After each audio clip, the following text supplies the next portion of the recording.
Hey everybody, you're tuning in to the Canary Cry News Talk Canary Cry News Talk live stream pre-stream.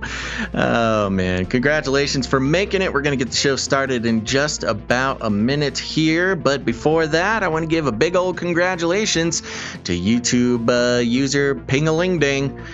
Congratulations for the first comment of the day award. Okay, folks, we are getting started here. I just want to remind everybody, remember, you're going to want to follow us on multiple platforms, especially you face like the sun, folks.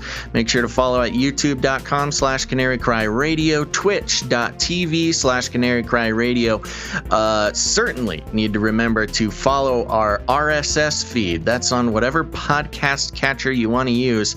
Make sure to subscribe on that. And if you want to help us defeat the main boss of algorithms, go ahead and hit the like button. Don't forget to subscribe and turn on notifications so you never miss a show. And that'll help the algorithms realize that their big mistake by not sharing the show out. Okay, other than that, folks, stay hydrated and buckle your seatbelts, because here we go. The world is getting crazier. People are acting more and more insane. The end of the world is tomorrow. Tomorrow. There's only one thing to do when the world is falling apart. Listen to Basil and Gonz as they discuss this week's news and events through the lens of Bible prophecy. You are listening to Canary Cry News Talk. You're listening to Canary Cry News Talk. Today is February 5th, 2021. This is episode 296. And today, oppressive extremism. That's right. You know me. I'm your best buddy, Basil. And this is Gonz. Welcome to the podcast where we praise Jesus while reporting the egregious with a well-rounded, biblically grounded take on all the chaotic world events out there.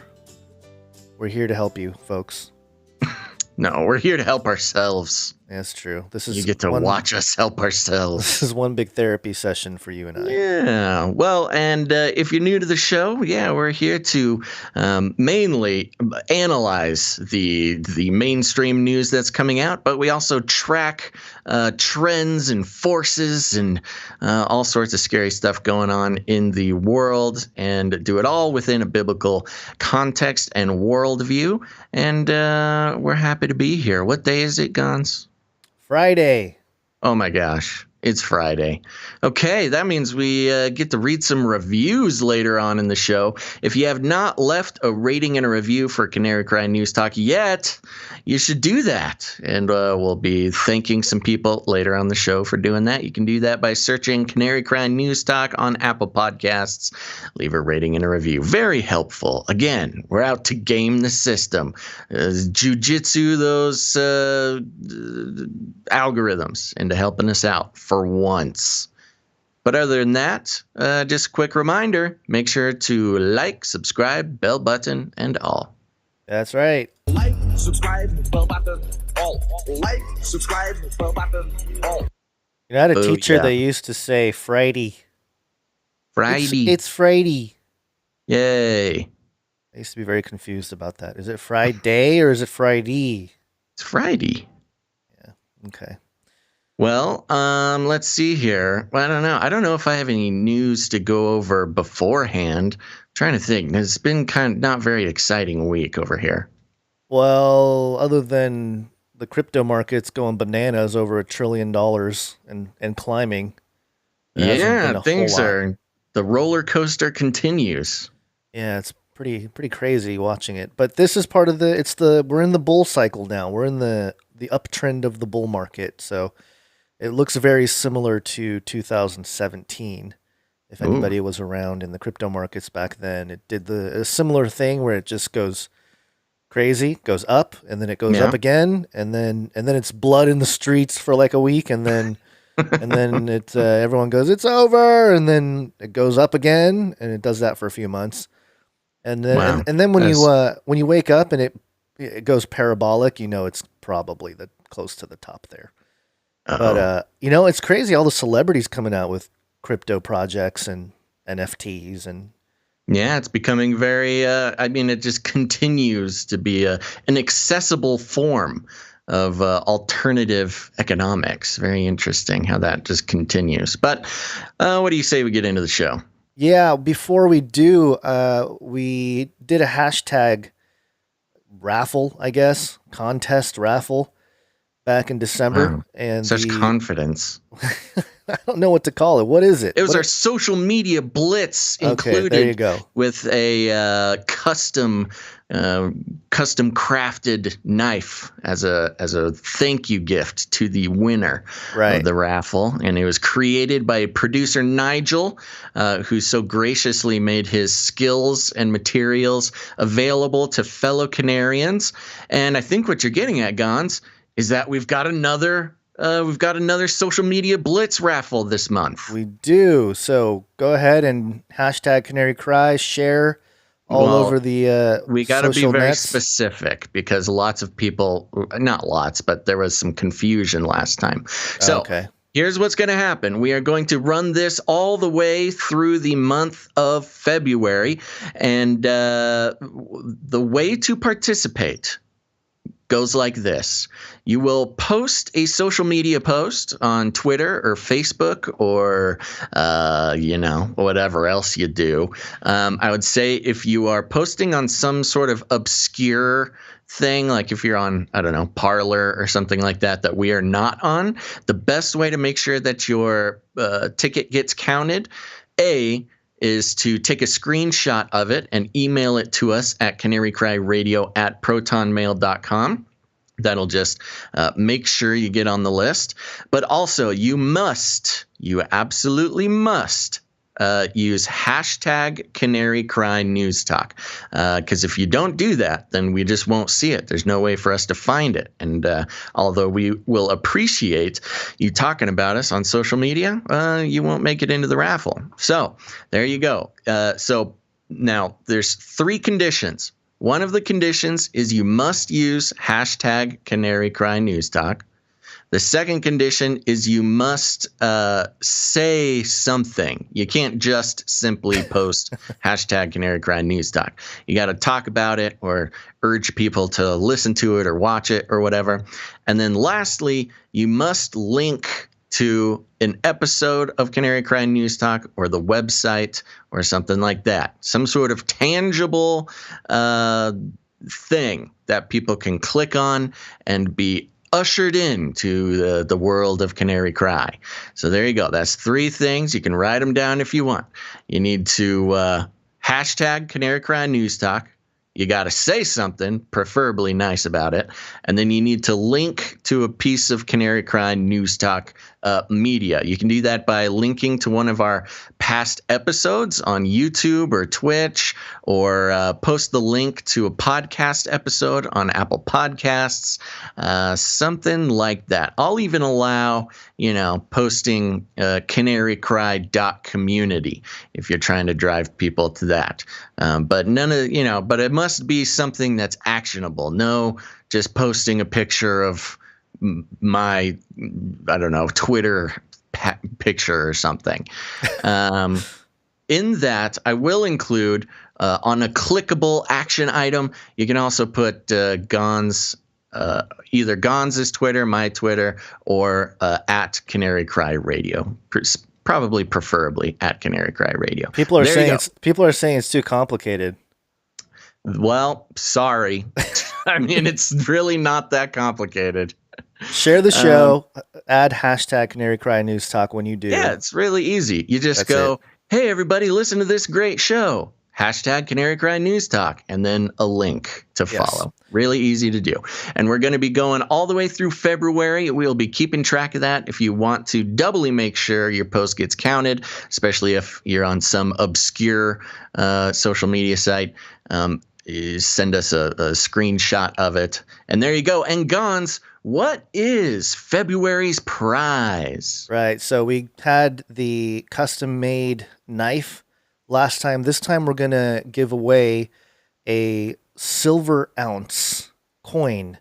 It's a 1 ounce .999 silver 2A proof round. And how relevant could we possibly be? It's incredible. Yeah, so this is thanks to producer Aaron. And producer Aaron does have a YouTube channel, and you can check it out here. It's Aaron Lane Moffett. And I'll leave a link in the description of this episode, and I think just all the episodes in February. Go check out her channel. Yeah, wait, what did you say the YouTube link was? It's a really obscure link, but Well, she's got her channel. We've talked about her channel before. Yeah, her channel is Aaron Lane Moffett.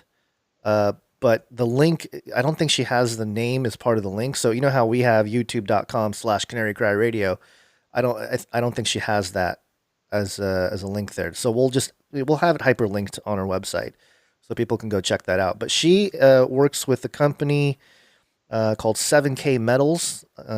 She said they were the only company that sold Silver Eagles when everybody else had to shut down over the silver squeeze last week.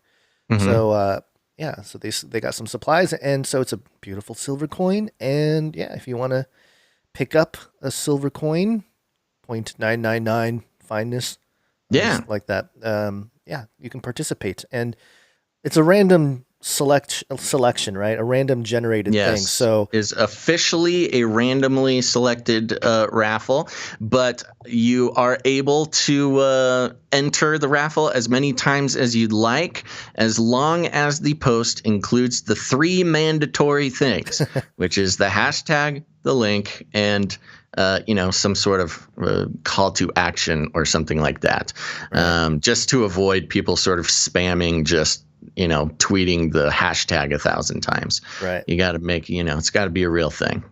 Cool. So there you go. Looking forward to that, and looking forward to see what kind of people we can get to check out the show.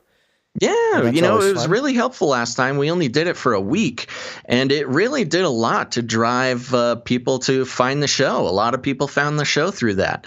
And so not only are you participating to, win an awesome silver coin that can go into your wealth storage collection, which, I mean, what a time to get a silver coin. This is perfect. I know. But you're also going a long way to helping more people find the show, and ultimately, get connected with other truth-seeking people, and, getting the word about Jesus out there all at the same time. So it's a win-win-win-win-win-win.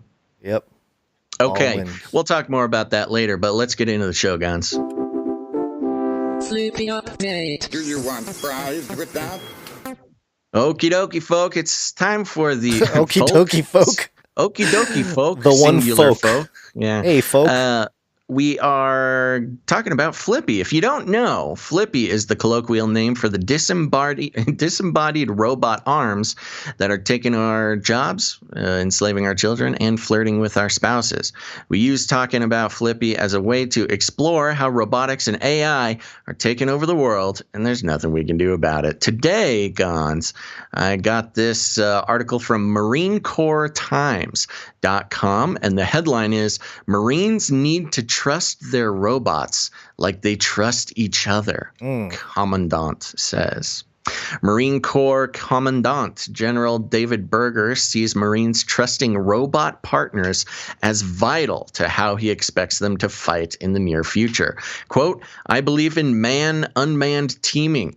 It will enable Marines to be more lethal, Berger said at the annual National Defense Industrial Association Expeditionary Warfare Conference on Tuesday. Interesting how he said it will enable Marines to be more lethal. Because, a lot of times with these sort of statements, they'll use words like, allow our Marines to be more effective or more efficient, or, help them protect the safety of Americans. They're just like, no, robots will help our Marines kill. Just being honest. Yeah, no, I know. It's nice. It's a nice change of pace there. Now that Biden's president, they can talk about killing people. Reality grounded people saying things in government and military. Perfect. The problem, he said, is that some unmanned options are available now, but Marines don't trust them. Quote, the same way a squad leader trusts his or her Marine, they have to trust his or her machine, Berger said. Berger pointed to a research test by a Marine major recently reported on by Marine Corps Times, in which two groups of Marines used a robot partner in a task. Those Marines who trained the machine themselves trusted it more than those who were simply given a robot they were told had been programmed for the task. Quote, if that's the human element of this, how do we get technologies into Marines' hands so that they can not just train with it, but trust it, Berger said. That connection falls closely within the efforts of the past 18 months since Berger released his Commandant's Planning Guidance Initiative and kicked off major force restructuring efforts to meet future threats. Part of that initiative looks for sheer numbers of cheaper, expendable platforms, especially air, ground, surface, and subsurface drones, to overwhelm enemy defenses rather than premium, costly platforms. So that's fun. Just a whole bunch of cheap explodey robots rather than, Terminator style.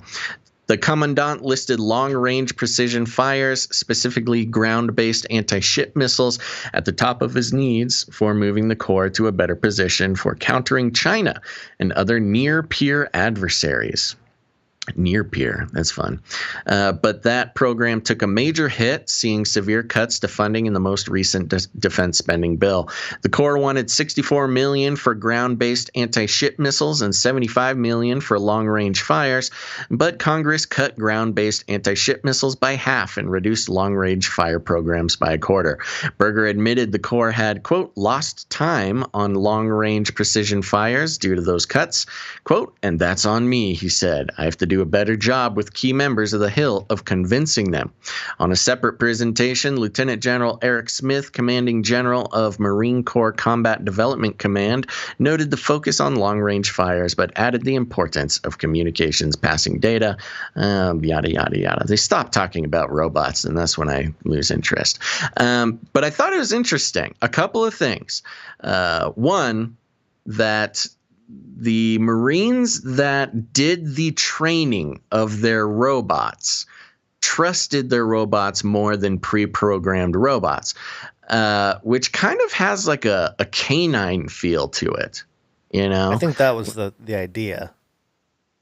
Try to get that canine feel, that the idea man's of what? best friend. No, the whole, because it looks like, it's the Spot-ish robot, right? Right, are they talking and to be about clear, any kind of the robots they're talking about now are the mule robots. They're kind of a giant four-legged, maybe the size of a small cow, that are supposed to carry things for Marines and follow them around in the field, and more of like a utility bot rather than a lethal robot. I want to know, can they swim? Probably not.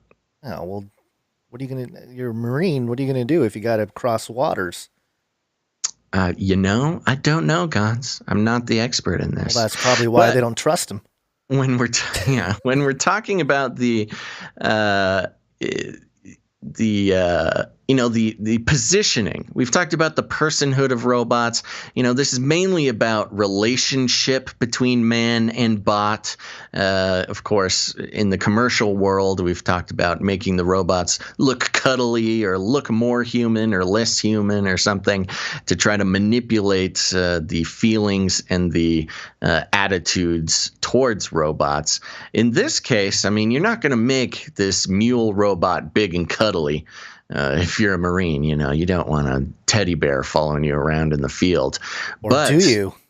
It's more about this like companionship, this trust and companionship with the robot, which, when you think about the future of human robot relationships, this companionship thing is really, I think, as good as it could get. If it's between companionship versus, an overlord type of relationship, I think companionship works. But I don't know. This is very interesting. For some reason, it's bringing up movies of like Chappie or Chappie. I was going to say, just in general, like Star Wars has that feel with C-3PO and R2-D2 and BB-8 and stuff. But also, I can picture like a remake of Saving Private Ryan or some other, not a remake, but like with a robot. With a robot, yeah. Just add the robot in there for Yeah. sympathy points for, just to get it into the heads of the youngins that are going to be joining the military in the coming years to trust the robot, because you're not a complete unit unless you have the robot.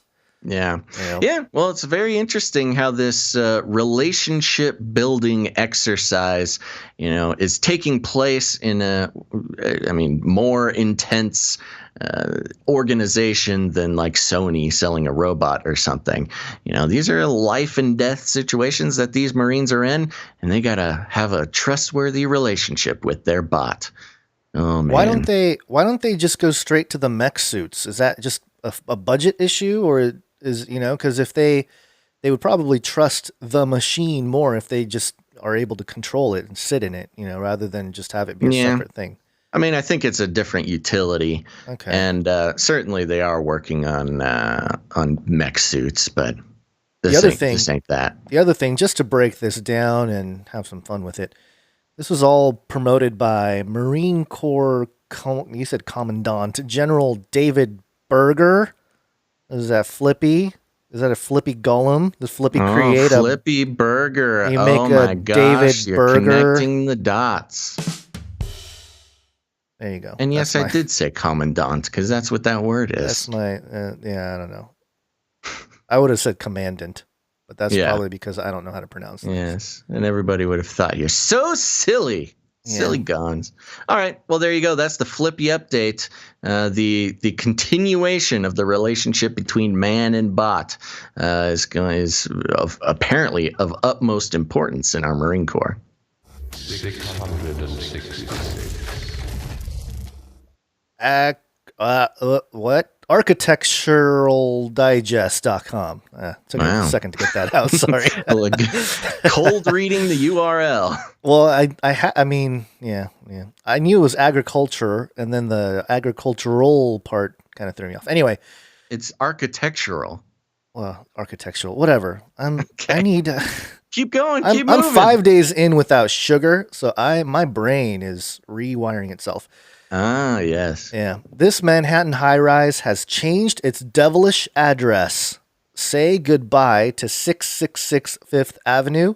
Oh, Jared. And hello to 660 Fifth.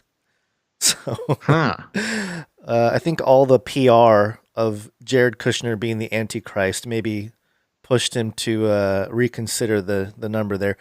They say the devil is in the details, but what if those details just so happen to include an actual address? That's the problem that's long plagued 666 Fifth Avenue, a Brookfield Properties commercial high-rise located between West 52nd and 53rd Street in Midtown Manhattan. But now it seems that building has once and for all put those troubles behind it, thanks to a conspicuous and fully legal address change, and will do away with that infamous 666 qualifier. So there you go. Doing some PR for the building. Yeah, I'm sure. Well, of course, this is Jared Kushner's building, isn't it? I think he's part of funding it, but he might have sold it off. I don't know. I haven't been keeping up with all the details. There's been some stuff legally that they're looking into that I've heard and seen a little bit of, but I haven't been keeping too close an eye on it recently, so I'm not sure. But yeah, Kushner was involved in the purchase of the building back in 2014, I think. Here we go. Brookfield Properties acquired for 99-year lease for $1.3 billion in 2018 from Kushner Companies. So Kushner sold it. It looks like. Yeah, okay. To Brookfield Properties. So maybe all right. So maybe it's these new guys. The Kushner didn't have a problem with it. Kushner was like, I like the 666.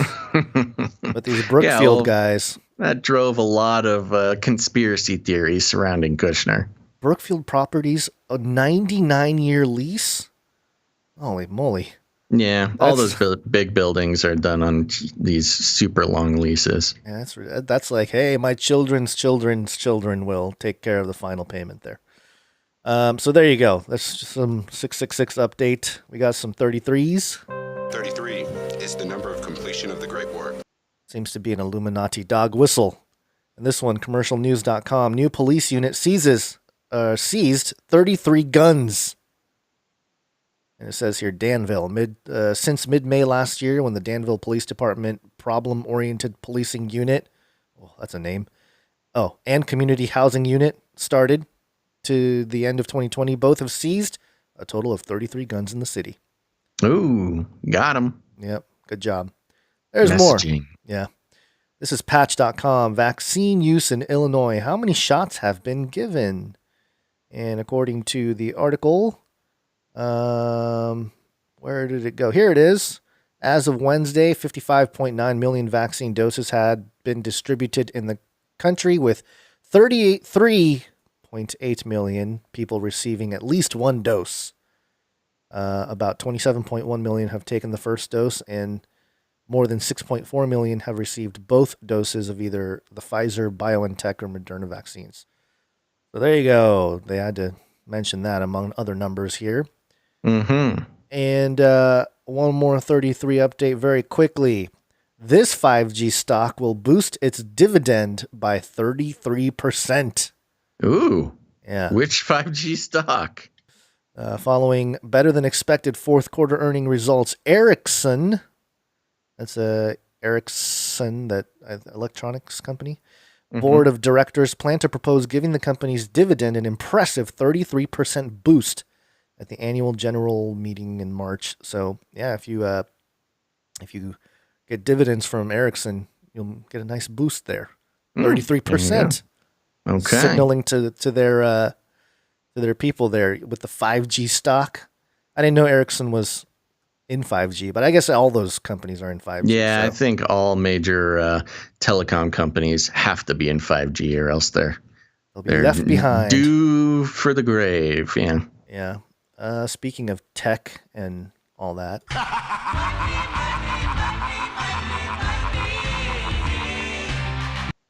This is coming from MSN.com. The headline is Super Bowl 2021. Am I allowed to say that? Yeah, I'm reading it. You're reading Sue it. Yahoo. Super Bowl 2021 is first with no cash, no paper tickets. It's happening. Super Bowl 55 on Sunday in Tampa will be the first Super Bowl hosted at the home stadium of one of the teams in the game, the Tampa Bay Buccaneers. It will also be the first Super Bowl starring the two most recent Super Bowl winning quarterbacks, Patrick Mahomes and Tom Brady. I love the because you just don't do sports, and I admire you for that, and I love it when you mispronounce sports names. It's Patrick Mahomes. Yeah, there you go. Because he's my homie. Yep. Oh my gosh, I'm turning into my father. So it's fitting that this Super Bowl will also bring two more firsts in the fan experience realm. Super Bowl 55 will be fully mobile ticketed for the 22,000 fans in attendance and fully cashless inside the stadium for all concessions. All attendees will need their smartphones for entry and for concession payments. It's not merely the first paperless Super Bowl, but the first paperless NFL game. That might sound like a change caused by the COVID-19 pandemic. What might sound like a change caused by the COVID-19 pandemic has actually been in the works for years. Well, we know that. When Visa re-upped its sponsorship as the official payment services provider of the NFL in 2019, its stated goal was for the cashless Super Bowl by 2025, but the pandemic hastened the timeline. The use of cashless payments and mobile ticketing has grown steadily at the last few Super Bowls, and the pandemic, quote, accelerated the shift to digitizing these operations, according to a spokesperson for Extreme Networks, the NFL's official Wi-Fi services provider. No cash whatsoever will be accepted at vendors inside Raymond James Stadium, and Visa will have kiosks outside the stadium to convert cash into gift cards for use at concession and souvenir stands. That's interesting because it's, you'd think for COVID-19, it's like, oh yeah, no cash. You don't want to be passing germs back and forth. But no, you still get gift cards and you pass those gift cards back and forth. And for anyone concerned that the mobile ticketing era means no more physical ticket as a souvenir, in March, the NFL will mail out each hard copy ticket to the person who made the initial purchase. You know what's funny? That is literally the biggest concern I had up until the point of this article. The actual souvenir of a physical Yeah. ticket. Yeah, because, I still have tickets from I never went to a Super Bowl, but different games. And I went to the Olympics once. And, keep your ticket tubs. Yeah, but the thing that you won't get to do is, get signatures from the players or something. That's part of it too. You get the tickets, you find people that are involved, and you get the autograph. You get autographs and stuff. Yeah, you won't have that, but you'll have 3,000 pictures from the event. Yeah, right. So a couple interesting things here. 22,000 fans in attendance for this event is sort of like in a really incredible step since COVID-19, where there's been like no public events that people can go to. And now, packing 22,000 people into the stands, that's a step towards normalcy. But, it's interesting how in order to get back to your new normal by attending football games, you must consent to the cashless society. Yeah, and it says here that the 22,000 fans that'll be attending includes 7,500 vaccinated frontline healthcare workers. And all we've been hearing in the news is how vaccine doesn't prevent you from not transmitting the virus. There's no scientific evidence that having the vaccine stops the transmission of the virus from you to someone else. So what? Yeah, I don't know. The mixed messaging happening right now is pretty over the top. Well, it's because Biden's with president. We can all go back to normal now. Well, no, but that's the thing. It's not all. Is this the transition right now where half the media has gotten the memo and the other half hasn't? Where there is quite a battle, even within the medical, the top medical people in our country, like Fauci and his peers. There's even disagreements there, like with masks and double masking and things like that. Do you see the flip flop on double masking? Yeah. But that's the thing. It's been there this whole time. I don't know why people think it suddenly started happening. It's just the inconsistencies. It's just, I think, hitting the mainstream. We know that.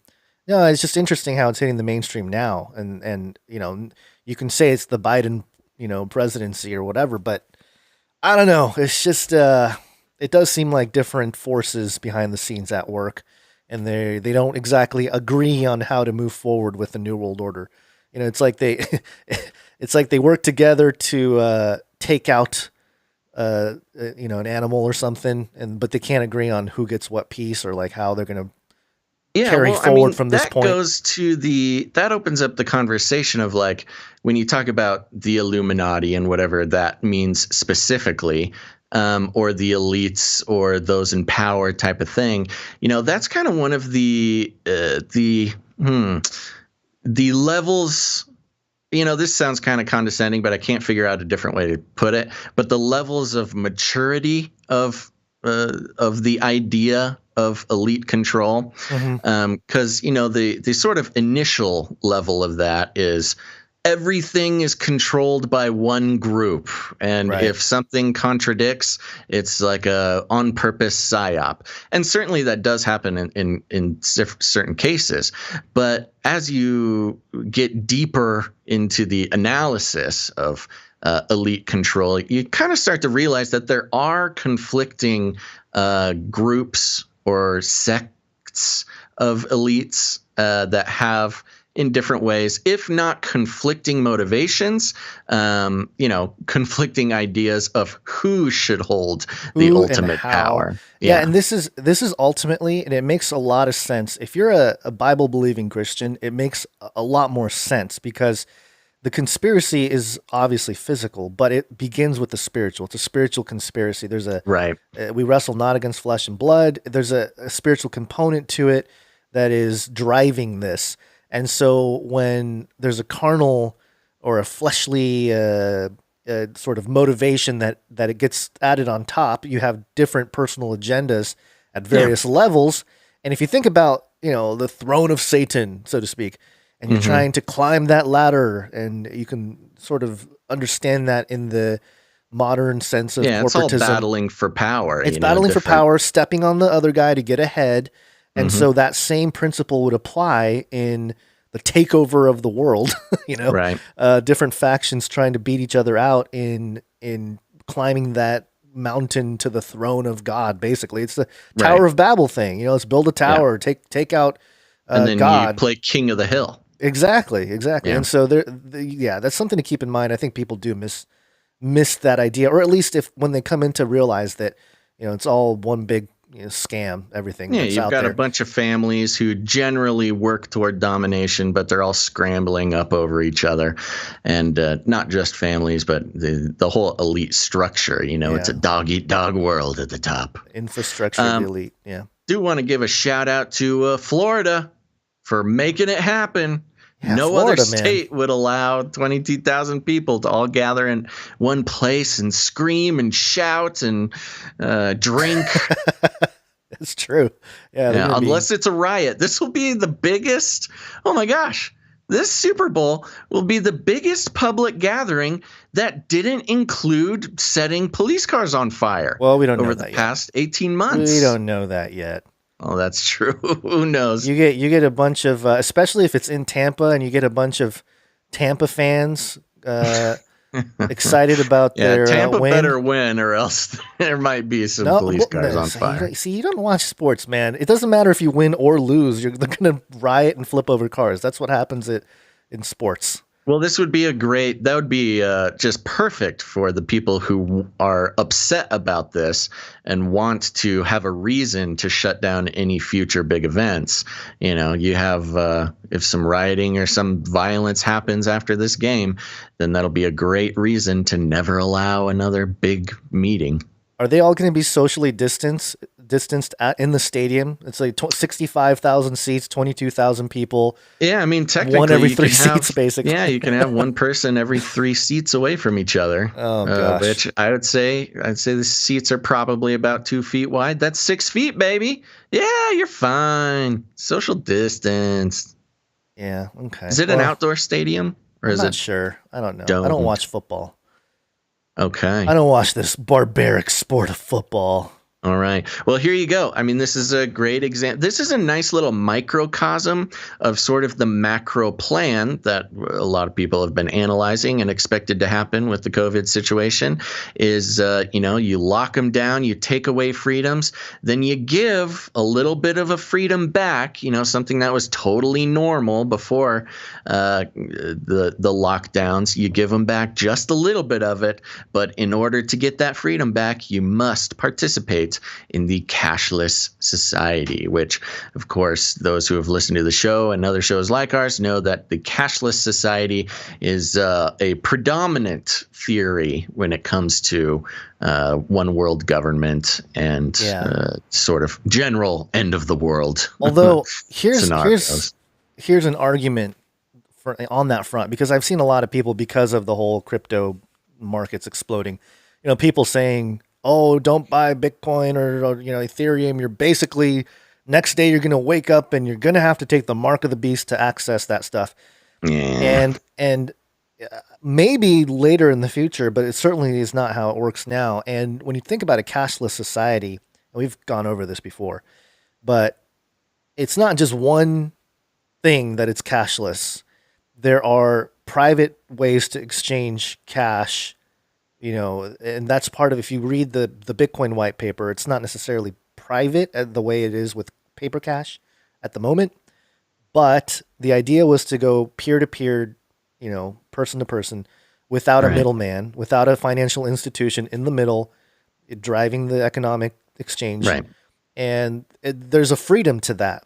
And much like the internet, I find it interesting, because much like the internet at the beginning was just open, free for all, just whatever, similar things could happen with a cashless type of society or a digital economy, where it's just kind of a free for all at first. And then as time goes on, it'll probably lock down, but it'll all depend on the people, on what people decide to use. And that's true now. Even if everybody decided to log off of Twitter and Facebook, those companies are done. But because we don't, they just kind of continue to be able to hold the corner on the marketplace of the street corner idea of internet interactions or whatever. But yeah, I just think it's and interestingly enough, for those who have a firm understanding of cryptocurrency, cryptocurrency, as far as electronic money goes, and that includes your bank account and your dollars, PayPal and all that stuff, whatever.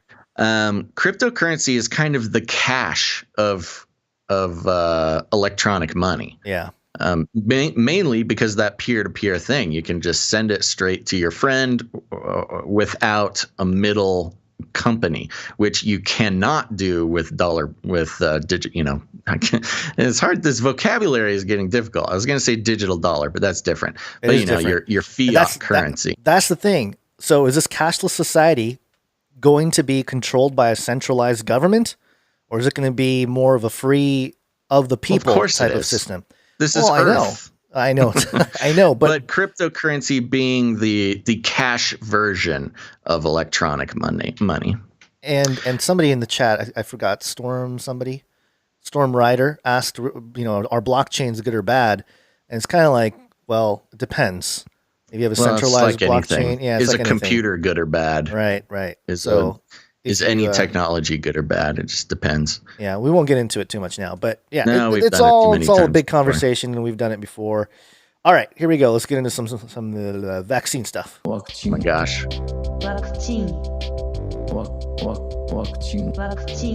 pandemic special. Get this man some sugar. He's jittering over here. Me, I know. I think I need like a. He's on edge, man. I need like tea or something. Maybe I should get some tea. Yeah. Oh, Canada.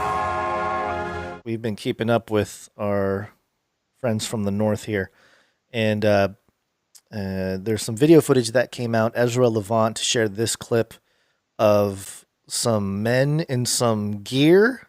It looks like they're at just like the Canadian version of riot gear is what it looks like. They have this big circular shield. It kind of looks like not the equivalent of paintball if it wasn't paintball but baton. It looks like a LARPing shield. Like it looks padded, which is strange. looks so strange. So anyway, I'll play the clip here. The audio doesn't really give justice to what's happening, but you will hear a whack. And that's a man sitting on the ground, not doing anything, getting hit. They got these guys in gear. Yeah, very peaceful young man sitting on some grass. They got just kind of looking around, wondering what's happening. This looks way more intense than it should be. Yeah, they're yelling at each other and whack. Yeah. If you haven't seen this video, for those who are just listening to the podcast version, do you know where this was? What event this was? Was this a peaceful protest against the Canadian shenanigans? I think that it was something of that nature, yeah. Yeah, and there's this kid just sitting, he's got to be in his 20s, just sitting on the grass peacefully, kind of looking around. I mean, there's a lot of stuff going on. And this Canadian police officer, he's not doing anything. He's not even facing them. He's facing the opposite direction. And sitting on the ground. Sitting on the ground, just kind of looking around. And this police officer just thwaps him a couple times for no reason with this baton. It's really, I mean, the kid doesn't look too disturbed by it. I mean, it's a pretty decent little thwap. But he's just kind of like, he's just kind of taking it. Which certainly is, he holds his composure for being on a police brutality video that will soon spread across the globe. Yeah, or Pancake, whichever you decide to subscribe by. But yeah, sure. This is I know this is awful. Like what is happening? Obviously in Canada, the Trudeau thing, and I think they're rolling out some pretty draconian measures up there. But yeah, it just doesn't look good. It's not even scary, really. Like somebody is saying that this isn't Canada. Really? Is this or is this not Canada? I was under the impression that this is Canada, but maybe it's somebody not. Mentioned Netherlands. I mean, it does kind of have a little bit of a Euro vibe to it. Yeah, and it is wintertime and there's no snow. So maybe this isn't Canada. All right. Well, this could be one of the things going on over in in the over in Netherlands. the Netherlands. Yeah, there's a lot of the EU states are having similar situations. So it doesn't matter where it's happening, I suppose. But yeah, just a little bit of little dose of calm police brutality. Yeah, I think this one is Canada, if I'm not mistaken. Yeah, protests from earlier today outside the Radisson Hotel on Dixon Road in Toronto. And you'll hear a little bit more of this. This is just people protesting. It's just a shouting match, really.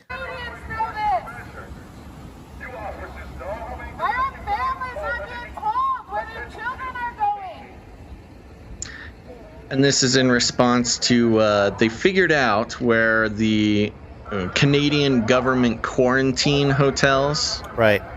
were, and it turns out that Radisson hotels are being used for this. It's funny because there's a lady standing on a rock with a megaphone shouting stuff, and then you can hear, if you listen carefully, you can kind of hear the police officer. I don't know if it's them or if it's another person with another horn yelling at them, but I don't know. It's interesting to say the least, but I don't know if this is doing anything other than escalating tensions. You mean them protesting? Yeah. I mean, are you ragging on these people who are protesting against government quarantines? I'm not ragging on them. Oh, okay. But like even the police end of them just kind of shouting back or them having a megaphone back at them. Oh, what were the police shouting back? I can't tell. They're saying something.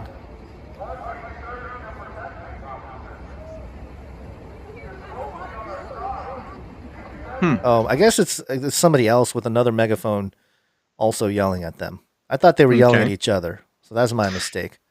Well, as an update, do we have a big article about Radisson, or should I give a little background right now? You can do a quick background because I have the video interview with the couple that. Okay. Well, just a quick little background, as we reported on last episode. Canada officially has people being sent to government quarantine zones without their consent. And I'm just over here on the Radisson Hotel Group Wikipedia here. It says in 2016, Carlson Company sold Carlson Residor Hotel Group, that's the former owner of Radisson Hospitality, to Chinese conglomerate HNA Group. In the fourth quarter of 2017, Carlson Hotels was renamed to Radisson Hospitality, while the listed subsidiary was renamed to Radisson Hospitality AB. In 2018, HNA Group resold Radisson to a consortium led by a Chinese state-owned hospitality company, Xinjiang International. As of 2000. Yes, so Radisson Hotels, which is the provider of rooms for the Canadian government forced quarantine program, is owned by the Chinese Communist Party, which is just too delicious. It's just too perfect. It's funny because when I heard about that, I was like, I thought we already knew this. Because I don't know. Maybe we didn't know the details, but like you knew that Radisson was owned by the Chinese Communist Party. No, but just inherently, I don't know why. Maybe it's just I don't know. Maybe it's just an intuitive thing. But I was like, oh, this is China's behind this. Like I knew that China was behind it in some fashion generally or another, China's been behind all of this. Yeah. And we've seen time and time again the current Canadian administration bend the knee to China in just so many ways. It's very disturbing. But yes, so our dear Canadian listeners at any moment can be scooped up and forced into a government forced quarantine facility that is held in the Chinese Communist Party buildings. So, yikes. Okay, what do you got? Is that too racist for me to say? Yes, it is. You can't say that. Okay. All right. I got a spam call. I think I just ticked off the Chinese. Yeah, I've had okay. like 4 spam calls this show so far. Yeah, we measure how much we're actually ticking off the elite by the number of spam calls we get during the show. So, okay, so this is a clip from Fatine. I don't know if I'm saying that right. Fatine TV. Thank you to producer Jonathan for sending us the clip. It's an update on Chris and Nikki Mathis, the pastor and his wife, the wife who was quarantined or kidnapped basically by the Canadian military government, police officers in unmarked vans and taken to an unknown location, which I guess was the Radisson Hotel. And this is her talking about, what is the setup here real quickly? Oh man, I forget what it was, but here it is. When we asked the health official, are you legally allowed to make me do this? Oh, that's right. They were like, yes, this is legislative under the Quarantine Act. Like, I had called Public Health Services. I was trying to get a hold of them the next day. I'm in the hotel room and I'm trying to get a hold of somebody to move along my test. I wasn't getting any callbacks from Newmy, which is the company that they are hiring to do all of the COVID tests. And I wasn't getting any callbacks, and I'm just like waiting around. I couldn't.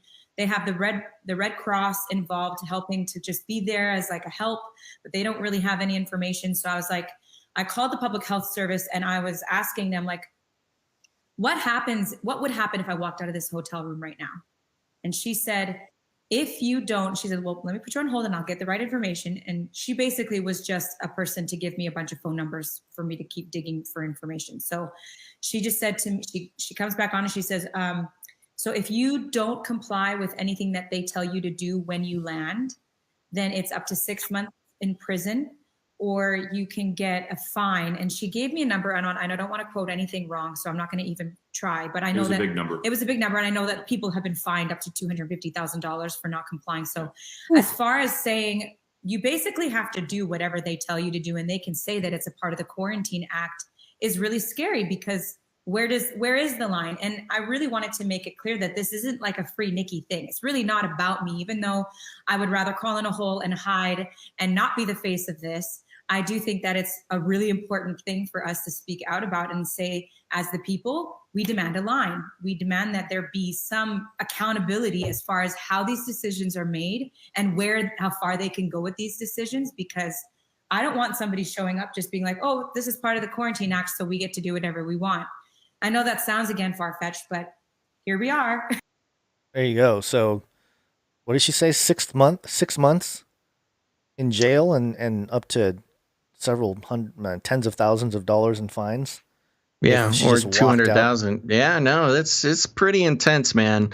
It's brutal what's going on up there. Yeah, and this other clip here, if I can get to it, shows pictures from the hotel, from the inside of the hotel, which is kind of interesting. Yeah, it actually was really surreal. I had taken a few pictures of the facility because it was very like, oh, this isn't real. And I took some pictures of it that were, I felt like, you feel like you're kind of walking into a vortex because of how everything's white and plastic. And I felt like I'm going into a parallel universe. Okay, so yeah, parallel universe, interesting reference there. But okay, I'm looking at the picture here for those of you just listening. They literally lined every inch with white plastic. It looks like... Yeah, it looks terrifying. Yeah, it looks like the tent that they brought E.T. into. That's exactly what I was going to say. In E.T., when those guys have those suits on. You'd think, oh, it's the Radisson. Okay, you just get to stay in a hotel room. That's not the end of the world. No, these hotel rooms are completely lined in white plastic. There's no hotel furniture. There's a single white folding chair in the middle of a room. And then there's like a folding table on one side of the room. It looks like prison. It looks like a prison cell. Not just a prison, but like like those insane asylum isolation rooms. Yeah, it's crazy. Yeah, might as well be a padded room. Yeah. Oh my gosh, it's terrifying. I don't even know what else to say about it. The fact that this is real and there's real people getting scooped up and forced into these things, And, it's interesting because, they just kind of grabbed her and kept her in there for a while and then let her go for her quarantine session. There's not much else besides being stuck in this spooky room for a period of time.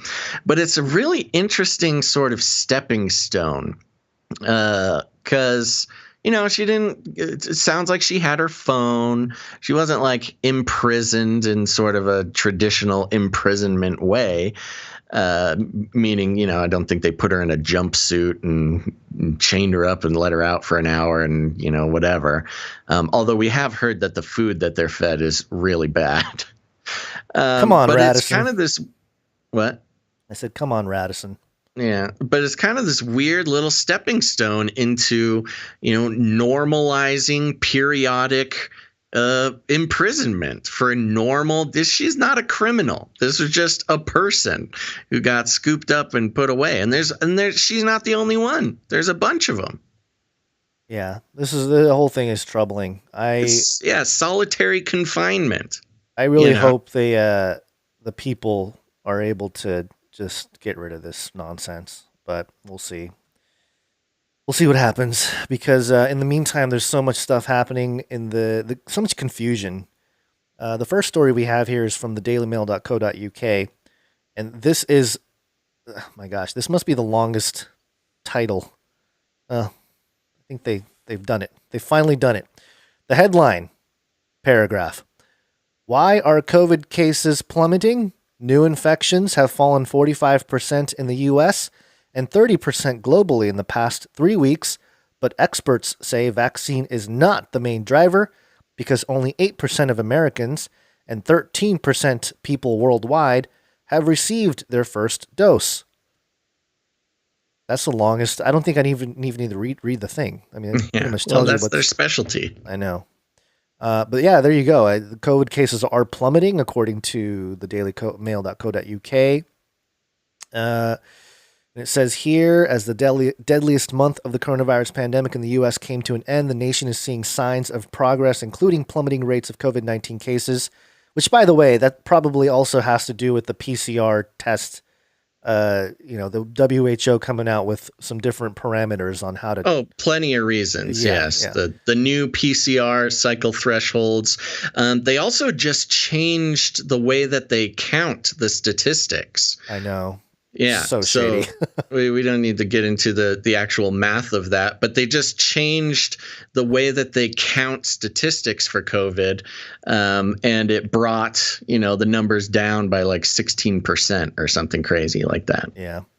Just changing the math and how they count the cases and the deaths and stuff.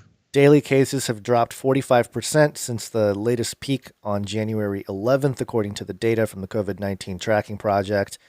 There were 131,341 new cases reported on Wednesday.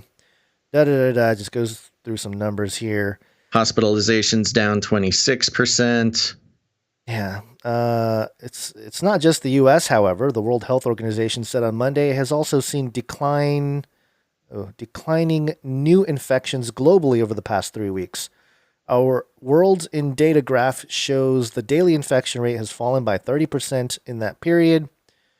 And, there's a peak, and now it's dipping on the graph there. Again, man, Biden so saved us. Biden takes office, and all of a sudden... Good job. Biden said you have to wear a mask when you visit federal property, and it turns out that that's all we needed to do is to have all the feds wear masks. Yeah, whoever puts these charts together, there's one here, number of U.S. deaths per day. And they use a really aggressive red color for the word deaths. And like the way they chart it, it's like, the dying people. Mm-hmm. So, yeah, I mean, this is, again, one of the first stories here, given the fact that, they're vaccinating people, but the data is suggesting, or people that track it are suggesting that it's not due to that. It's just, Biden, I guess. Biden is the savior. Hairy legs, doing his job. Moving on here. Okay, I got one here from sciencemag.org. The headline is Danish scientists see tough times ahead as they watch more contagious COVID-19 virus surge. Wait a minute. What? I thought cases were plummeting. No. Wait a minute. No, we must keep the cognitive dissonance and keep people confused. Wait, I thought, okay, all right, okay. All right, Danish these guy. Are the Danes. The Danes have something to say here. On its face, the curve of COVID-19 infections in Denmark looks reassuring enough. Oh. Ooh, okay. A nationwide lockdown has led numbers to plummet from more than 3,000 daily cases in mid-December 2020 to just a few hundred now. But don't be fooled. Don't be fooled by the numbers. Quote, sure, the numbers look nice, says Kamala Holton Mueller of the Statens Serum Institute, who heads up a group of experts modeling the epidemic. Models. We've got some more computer models coming, and they call it epidemic here, not pandemic. Quote, I just clicked a link, didn't want to do that. Quote, but if we look at our models, this is the calm before the storm. Oh, sounds like the QAnon folks. Yes. These scientists are conspiracy theorists. That's because the graph really reflects two epidemics. One shrinking fast that caused by older variants of SARS-CoV-2 and a smaller, slowly growing outbreak of B117, the variant first recognized in England and now driving a big third wave of the pandemic there. And once they give it a scary name, they've got big plans. If B117 keeps spreading at the same pace in Denmark, it will become the dominant variant later this month and cause the overall number of cases to rise again, despite lockdown. Why despite lockdown? Does B117 travel through walls? Does B117 teleport through your television? Seems like it. Holton Mueller says, quote, it is a complete game changer. Oh, we couldn't possibly have any good news. We got to keep the fear going. Yeah. The same. Mm-hmm. I was just going to say that I don't think this is never going to be the same. They're always going to have. They're going to keep doing this. Yeah. It's going to come out. Now, I think it's kind of funny. They came out and call it B117 and not just another COVID-21. Well, can you believe that? We're already in 21. I know. And it was COVID-19. Yeah, that's true. I was looking at this B117, whatever. You said 117. B117 is how I've heard it reported locally. Interesting. I was looking at the hashtag on Twitter, and it was hashtag lowercase B117. And, my brain does things. Your brain does things. Believe it or not, even without sugar, Gonza's brain does things. Brain does weird things. And I was thinking about it. I'm like, interesting. A lowercase b, if you flip it upside down, looks like a 9. So and if you read it backwards, it's 9/11 and then 7, like building 7. Wow. My brain was doing things. You've really cracked the code on this one. I'm just saying they're probably, they know what they're doing. They know what they're doing. Those scientists named Kamala. It all goes back to 9/11. The same is likely happening in many countries without being noticed, but a massive virus sequencing effort has allowed Denmark, a country of 5.8 million, to track the rise of the new COVID-19 variant more closely than any other country. Quote, all eyes are on Denmark right now. Hey, look, Denmark, you're great, but I don't think all eyes are on Denmark, says Christian Andersen, an infectious disease researcher at Scripps Research, who is advising the Danish government. Quote, when it comes to B117, is there a way in which we can prevent the kind of calamity that we have seen in the UK and Ireland, for example, he asks?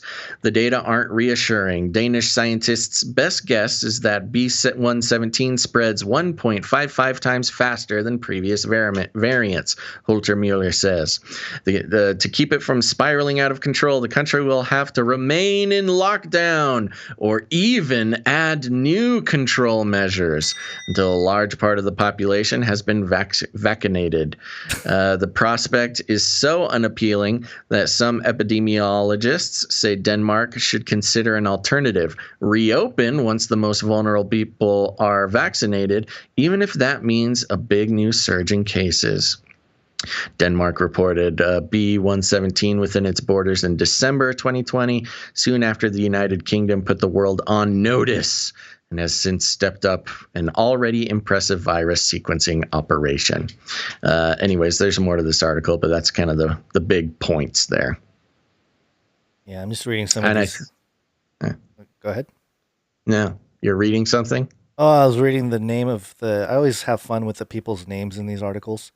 Oh. And it says here that the country could take further steps, such as requiring people to work from home when possible and improving contact tracing, which becomes easier as the numbers dwindle. Rolling out rapid tests could also help, and more can be done to encourage patients to isolate, says Michael Bang Peterson. He's a political scientist. We're getting scientific advice from political scientists now. Yeah, well, there you go. Maybe we need to go become scientists, and then we can be experts. Yeah, this is very interesting. You know, we've been watching this new variant, not technically a new strain, they say, but a variant. It's just coincidentally coinciding specifically with the advent of the vaccine, because nothing better than getting a vaccine and having it be completely useless in the next month. I mean, they're still only saying that the vaccine will only keep you safe for 6 months. So they are really planning on this being a regular occurrence, getting these vaccines, not just, for the OG COVID-19 SARS-CoV-2, so passé now, but for it's just gonna keep coming, man. The jabs don't stop.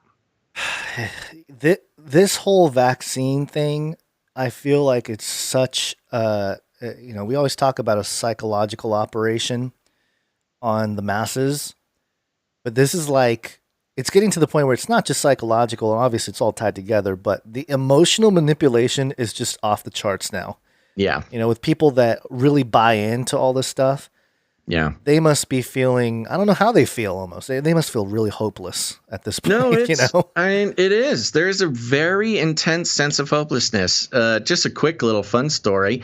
I was going, I got a buddy who's working on a house for his parents, and he's like, "Oh, just come on over, check it out." So when I was heading over there, I gave him a call. I'm like, "Oh, I'm gonna come check out the house." And he's like, "Oh, my parents just got here, so I don't know. Let me ask and make sure they're okay." And oh yeah, my dad got vaccinated, but my mom isn't, and I don't know. She's kind of whatever. And I hear her on the phone yelling, like, "How would you feel if you killed a 61-year-old?" Which is really intense. And it was partly in jest. I mean, I've got a great relationship with these people. Love them to death. But it was partly in jest, but also not at the same time. And the only answer I could think of was, "I've done it before and I'll do it again." She did not think that was very funny. Yeah. Good, nice try lightening the mood, though. At least I tried so hard. But I was told to come check it out anyways, and by the time I got there, she had left. She did not want to be in the same room as a killer. So murderer. Yeah. All right. What's next? Next up, we have Bloomberg.com. Why Israel can't celebrate its vaccine success yet. And by the way, I don't know if your parents have done this, but my parents, I don't know what they're losing their eyesight or something. I don't know. They bought like an 88-inch TV or something. It is massive. Yeah. It is humongous. You know what's so funny is that is incredibly massive and humongous. But as of this year or last year, even the 80 inchers are pretty affordable. Yeah, well, that's partly why my parents got it recently, but it was just Yeah. humongous. I walk over, every time I walk into their room, it's like, oh my gosh, I'm going to get sucked into the TV. But anyway, I bring that up because the last time I visited, giant image of Netanyahu getting jabbed right there on the screen. That's As funny. I walk in, I'm, oh, look at that. BB getting the jab there. The bigger the screen, the stronger the brainwashing. Yeah, definitely. Israel should be celebrating. More than 20% of its population has been fully vaccinated. Another 15 have been given the first of 2 jabs and will be protected by mid-February. The government plans to have vaccinated 5 million citizens, well over half the adult population, by mid-March, just before Israel's next election takes place on March 23rd. Never has a candidate had better talking points on the key issue of the day. Last week, the Maccabi Health Maintenance Organization, one of the 4 HMOs under which Israeli healthcare is administered, announced that of 163,000 patients who received the full 2-shot protocol, 92% were COVID-free after 10 days, and the remaining 8% showed only mild symptoms. Members of a control group of unvaccinated Israelis were found to be 11 times more highly infected. And yet, Israel is still struggling to contain the virus. This isn't because the vaccine is failing, but because many Israelis still refuse to follow the restrictions imposed to limit the spread of infection. Israel began its vaccination program by inoculating its oldest citizens and those with serious underlying conditions. In cities with high levels of vaccination, there's been a 50% drop in confirmed cases, a 40% decrease in hospitalizations, and there are 15% fewer serious patients. Quote, the vaccine's effect is profound, says Professor Iran Segal of the Weizmann Institute. The virus's reproduction rate is under the magic number of 1. I thought scientists aren't supposed to work in magic, but apparently this guy. Magic number of 1, meaning infection rate should continue to decline. Even so, January has been a cruel month in which COVID-19 claimed 1,400 fatalities, about a third of total deaths since the start of the pandemic. A third of total. So that means only, 7,500 people or so have died of COVID in Israel? Wow, that's not a lot.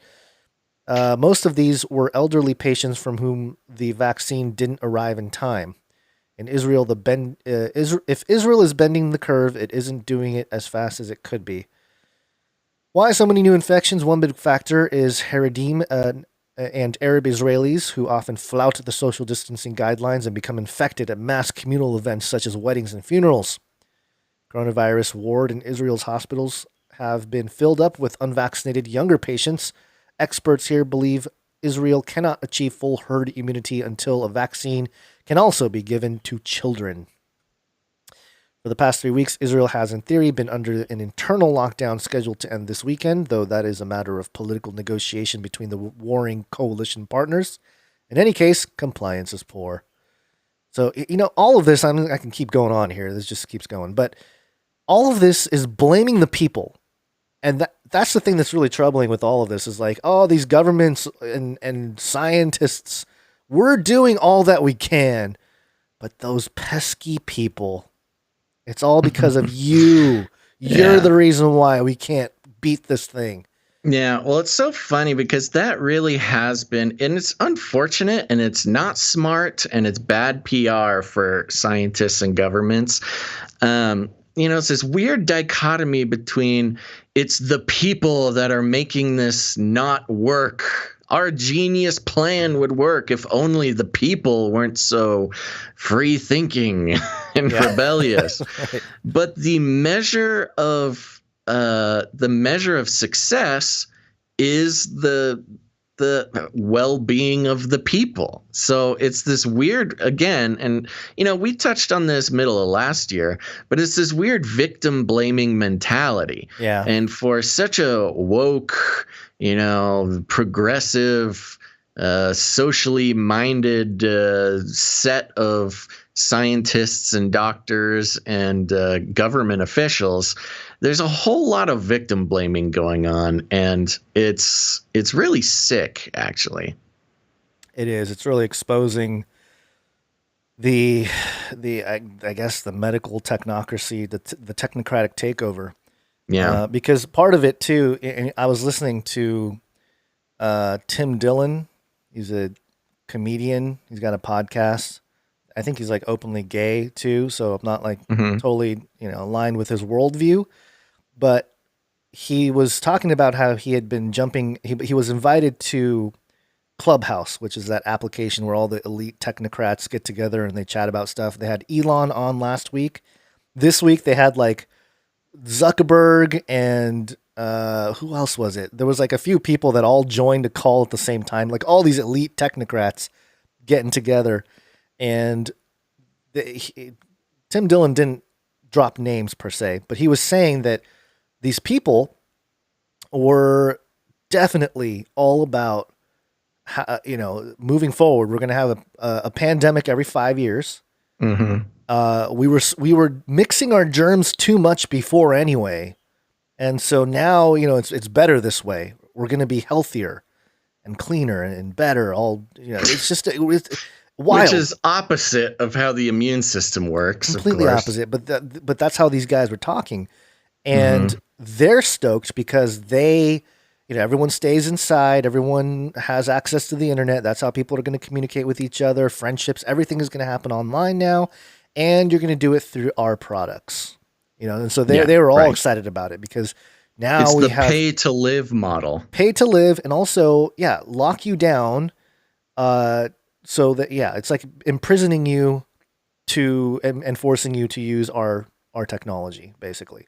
Yeah. And so instead of letting your body do what it was built to do, you need our medical device, or just allowing us to freely choose what technologies we want to use.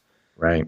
So anyway, I just thought that it was interesting. I thought it was telling that an openly gay comedian is now against the technocracy. We've gotten to a point. Well, there you go. He's not mind controlled by the. Yeah, well, I'm just Democrats. saying. I'm just saying it's gotten to a point where even a very liberal-minded.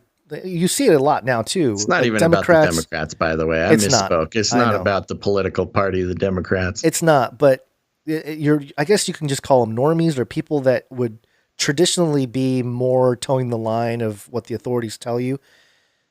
Even those people are kind of waking up like, wait a minute, this is not right. The mainstream narratives are losing their grip on some people you'd think would be, completely lost to it. Right. And it's interesting because it happened post-Trump, like Trump kind of came in and mixed everybody up into a frenzy. And then now that this is settling, the dust is settling on COVID. Well, it's the lack of the big bad guy, the big baddie, where we being, those who would, subscribe to the mainstream narrative as absolute truth.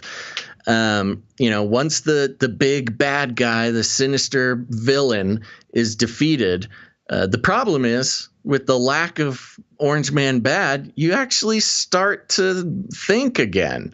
Right. You're not so wrapped up in the mind control, fear mongering of Orange Man bad that you actually look around and say, wait a second, something is And we've been saying that since before the election, that those who are ultimate Biden cheerleaders are going to be sorely disappointed when they win their election and suddenly the world doesn't get better, but in a lot of cases actually gets worse. Yeah. Moving on here, this headline, yesterday was World Cancer Day.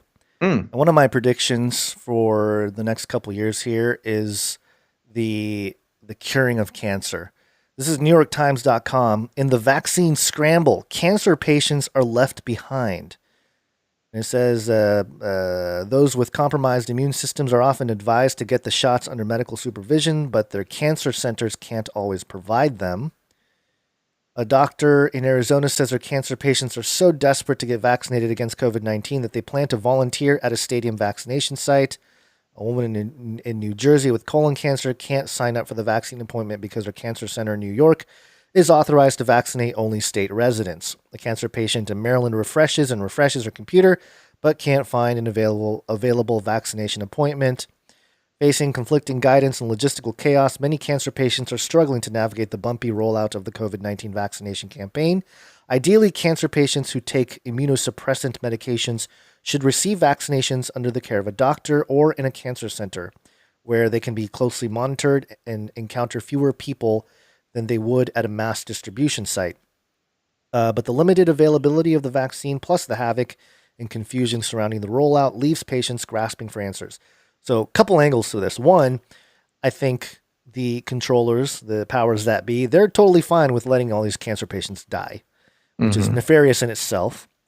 But also, I think because they have the new boogeyman, or at least the framework for a more effective way to control the population with COVID-19 or B117 or B117, however you said that, they're almost going to let go of cancer as the big bad boogeyman in the room. And that's kind of why I think they're going to start rolling out some technologies to cure cancer from the medical side of, the medical institutional side. And but those are just my opinions and projections. Yeah, well, that's interesting. Yeah, a replacing of the sort of scourge of the human body. Right. And we all know people who have passed away from cancer, and you can look at the many conspiratorial-minded folks. We look at the GMOs. We look at many different things that have caused the increase in cancer just across the world. But again, I think when it comes to population control, they realize oh man, COVID-19 and vaccines, that stuff works way better than cancer. Cancer, we can all, everyone fears cancer, but it's it's more of an elusive thing. It's a slower thing. You don't spread it from one person to another. So anyway, I just thought it was interesting that even the attention of the medical field, they're just kind of all right, cancer. We need to focus on the C19 vaccine. Right. Well, and it is an interesting connection. The standard medical paradigm is that you're never fully cured of cancer. You just go into remission. Right. So, it's a lifelong sentence. It's a life sentence. Actually, in fact, I think in this article somebody mentioned cancer is a life sentence, but COVID is a death sentence. So sort of structuring COVID as a bigger threat than cancer. Yeah. But the similarities between cancer being a life sentence that needs to be sort of at least observed or surveilled through your whole life, even if you do go into remission. COVID takes the place of that quite interestingly as well, with, there's a new strain every 6 months and you got to continue to participate in the medical model or else you'll just die. So you better do it. In a way, COVID really is a life sentence also. Yeah. It is for society, not just individuals. Right. Last one here before we take a quick break. This one is from NXST TV, Nexstar. And the headline is Earth heats up due to pandemic's cleaner air, study finds. So it's not just people that were getting the flu. It was the Earth. Oh my gosh. Earth spiked a bit of a fever in 2020. Partly because of cleaner air from the pandemic lockdown, a new study found. So so cleaner air caused global warming? I'm just going to read the quote down here. Quote, cleaning up the air can actually warm the planet because the soot and sulfate pollution results in cooling, which climate scientists have long known, said study lead author Andrew Gettleman, an atmospheric scientist at the National Center for Atmospheric Research. His calculations come from comparing 2020 weather to computer models that simulated a 2020 without the pollution reductions from pandemic lockdowns. Wait a minute. Okay. We've been told the craziest mind-bending flip-flops I've ever heard. I told you, man, mixed messaging. This is all for cognitive dissonance, just to make people crazy. We've been told that with all the pollution, the world is getting warmer, right? That's been the narrative. It was cooler, then it was warmer. Yes. And now they're saying because all the pollution is gone, we are getting warmer. It doesn't make any sense. This is mind bending. What in the world? So is this bad? Do we need more soot and sulfate? My ice cubes are going to melt. The icebergs. Remember the polar bear on the iceberg? Well, Gettleman here, he says, clean air warms the planet a tiny bit, but it kills a lot fewer people with air pollution. So, wait till Greta hears about this. Okay. Somebody needs to tell Greta. So if we don't do anything about it, we're going to die from global warming. But if we clean everything up, we'll die from overheating. So just this is incredible. I got to save this. This is a good time to remind everybody that all the links of the articles that we read on these show, they're all available in the show notes. Head to canarycrynewstalk.com. Get this link. You need to. It's a great resource. If you hear a story that we read on the show or talk about, it'll be in the show notes, canarycrynewstalk.com. It's not just entertainment for you, but it's also a great roadmap for some research, or at least a place to start off. And this is one you want to keep in your back pocket. Yeah. So, when your eco crunchy hippie friend starts talking about global warming, pull this one out on him. Yeah. All right, let's take a brief break here. Let's do it.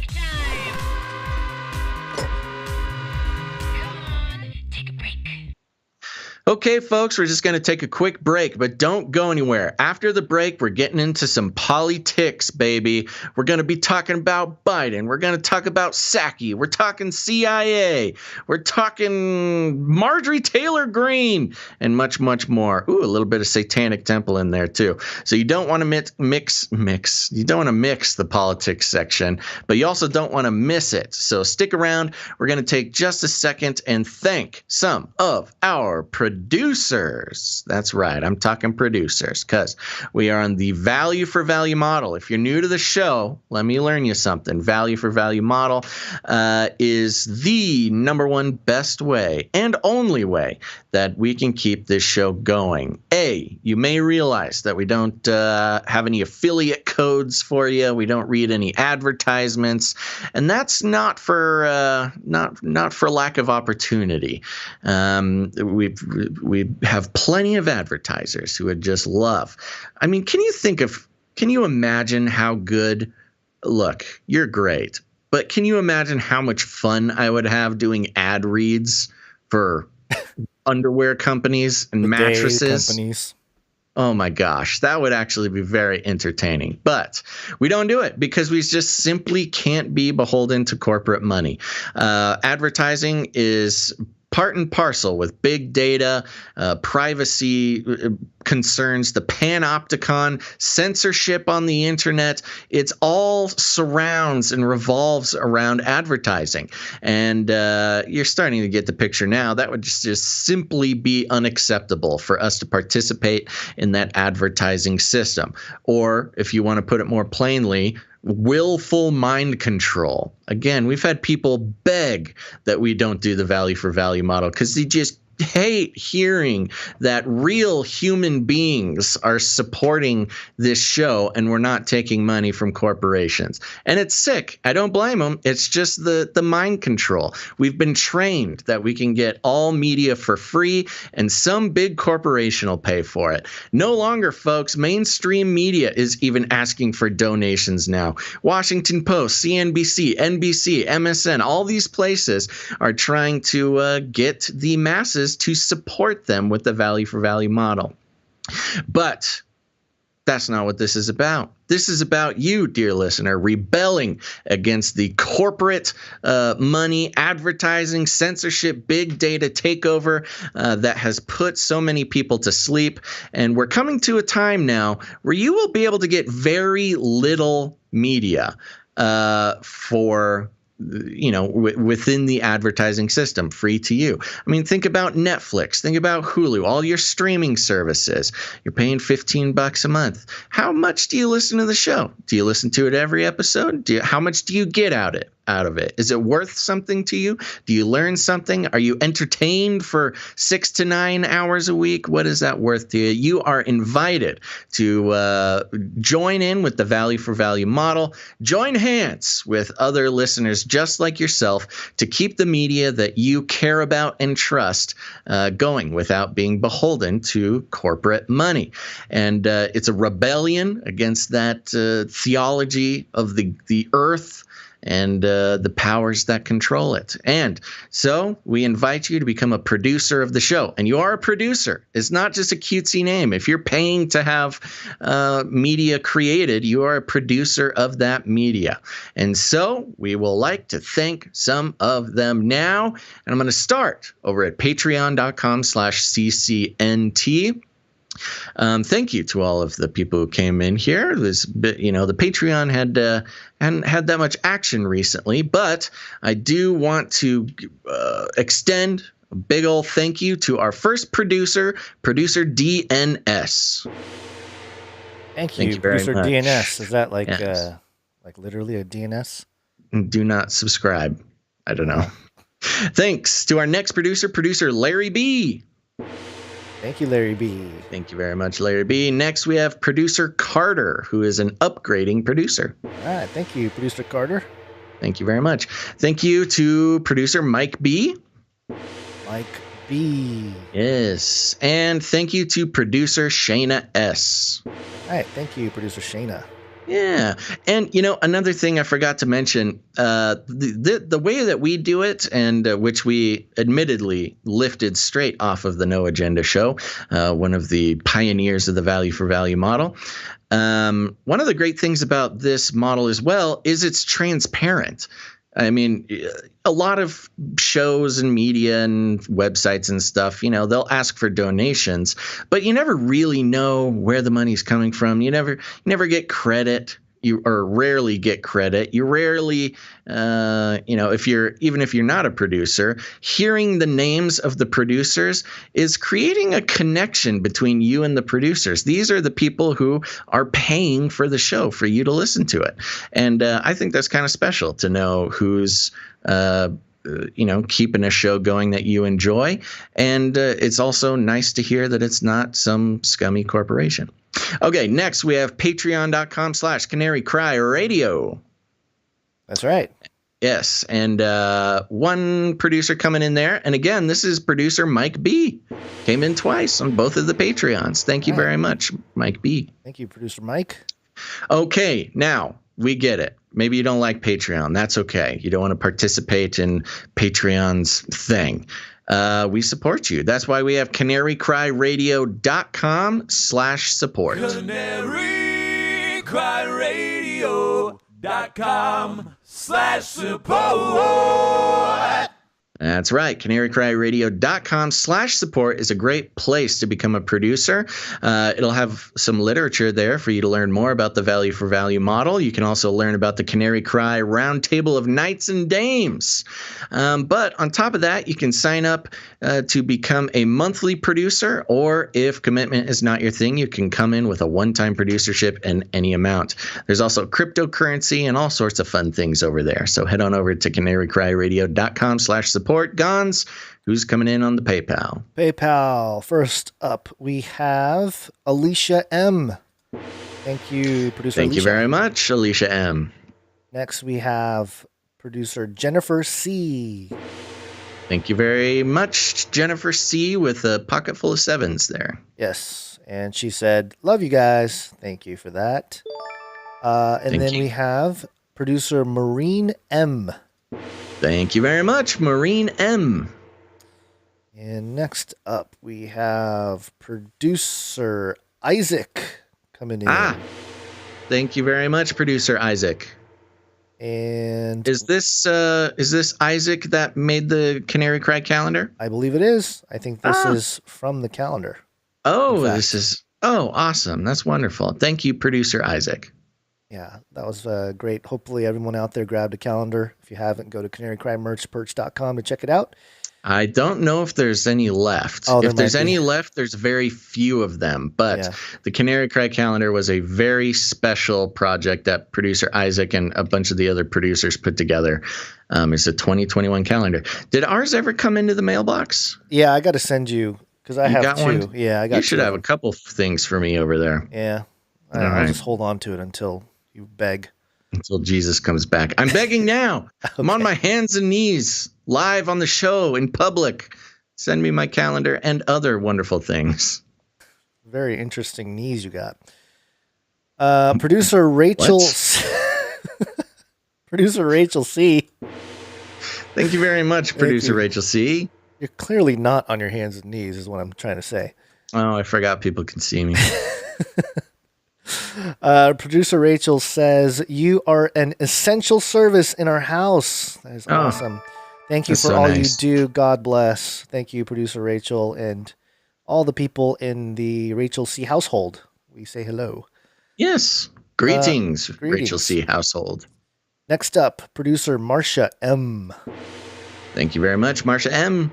And, of course, producer Saul coming in. Coming in again with the pocket full of sevens. Thank you very much, producer Saul. And I think that's it. Let me... I think, actually... Oh, my gosh. Is there more? Yeah, a bunch of people came in during the show. There's so many of them. I think we're going to have to save it all for next show. Really? Wow. Yeah. Something... I don't know. Should I just go through it now? Hold on. I got them right in front of me. You want them now or later? I feel like we did them all. I'm looking at it right now. Maybe I need to refresh. No, you're not. Refresh. Okay.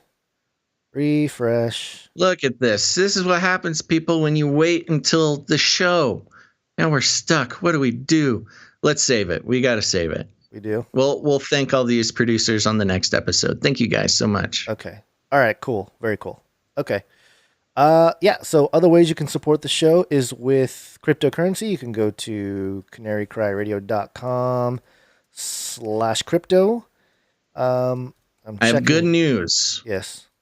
I'm being told the calendar is not sold out. Ooh, there must only be a couple left. There has to only be a handful left, though. So if you want the Canary Cry calendar, go get it. Cool. At canarycrymerchperch.com. That's right. Oh, yeah, I have a jingle for that, too.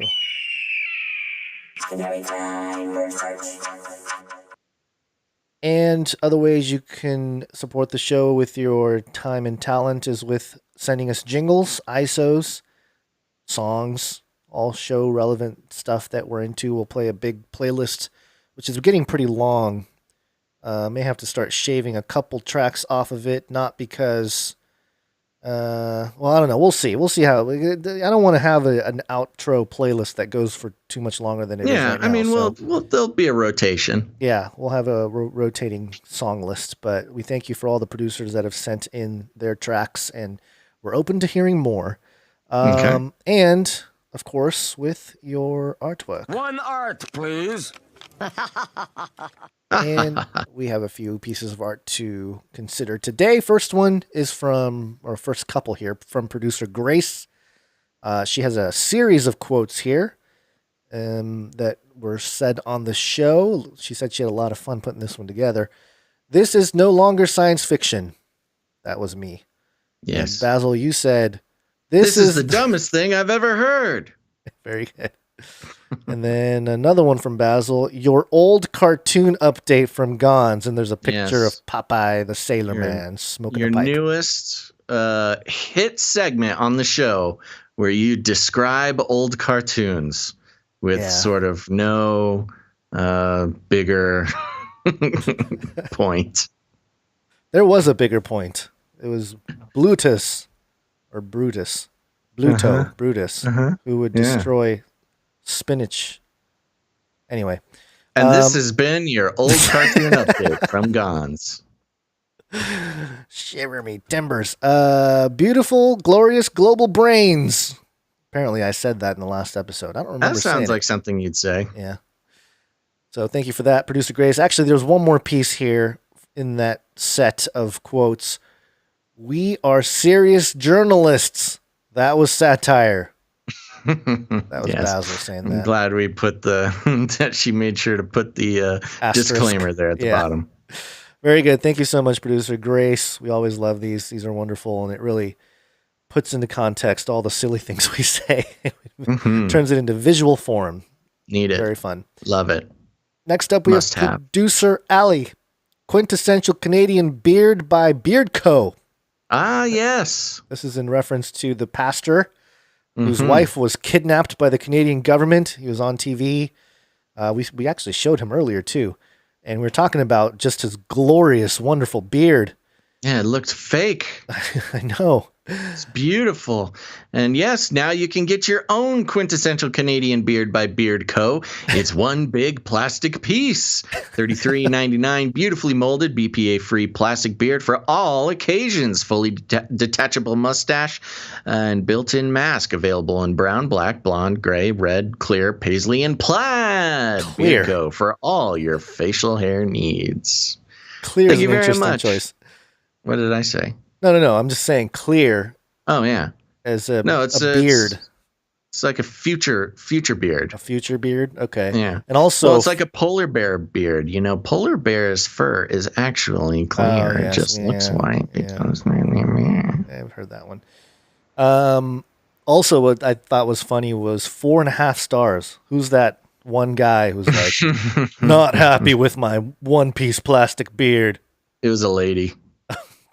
Okay. We're gonna get in trouble. All right. Next up, we have one from producer Rachel. Hold on. Let me find that note because she had one that came in. Oh, gosh. I was hoping I had all this ready, but I guess I'm not as good at getting it all ready. Okay. So here's the piece of art. It's a cute little bear. And the note from Rachel says... is this from Freya? Is this Freya's mother, I believe. Freya's mother? Oh, Yeah. cool. I won't read the whole thing here. She says, I've been attempting to find suitably eloquent words with which to write to you for ages.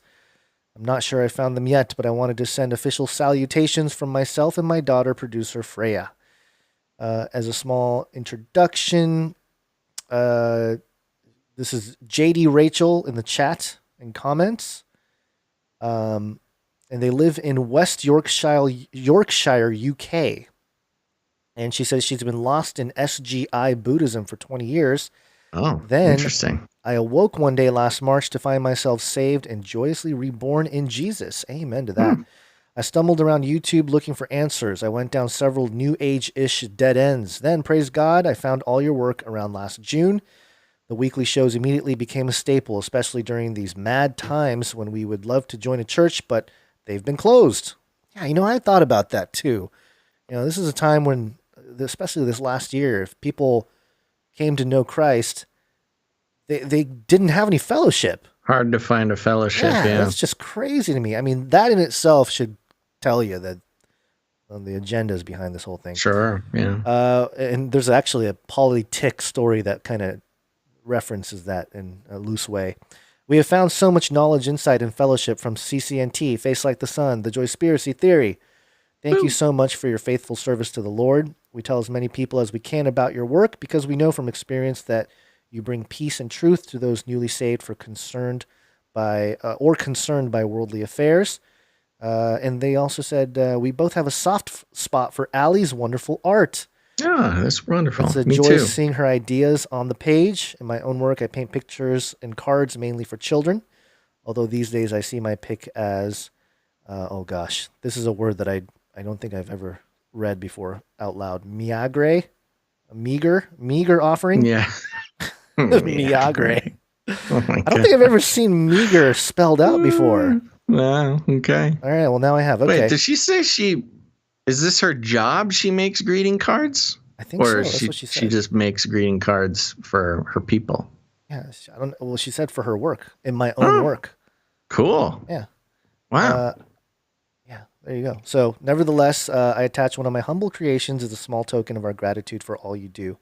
Peace and blessings to you both and your loved ones, Rachel and Freya. So thank you, producer Rachel. Wow, thank you very and much, Freya. producer Rachel. Wow, our Canary Cry greeting card.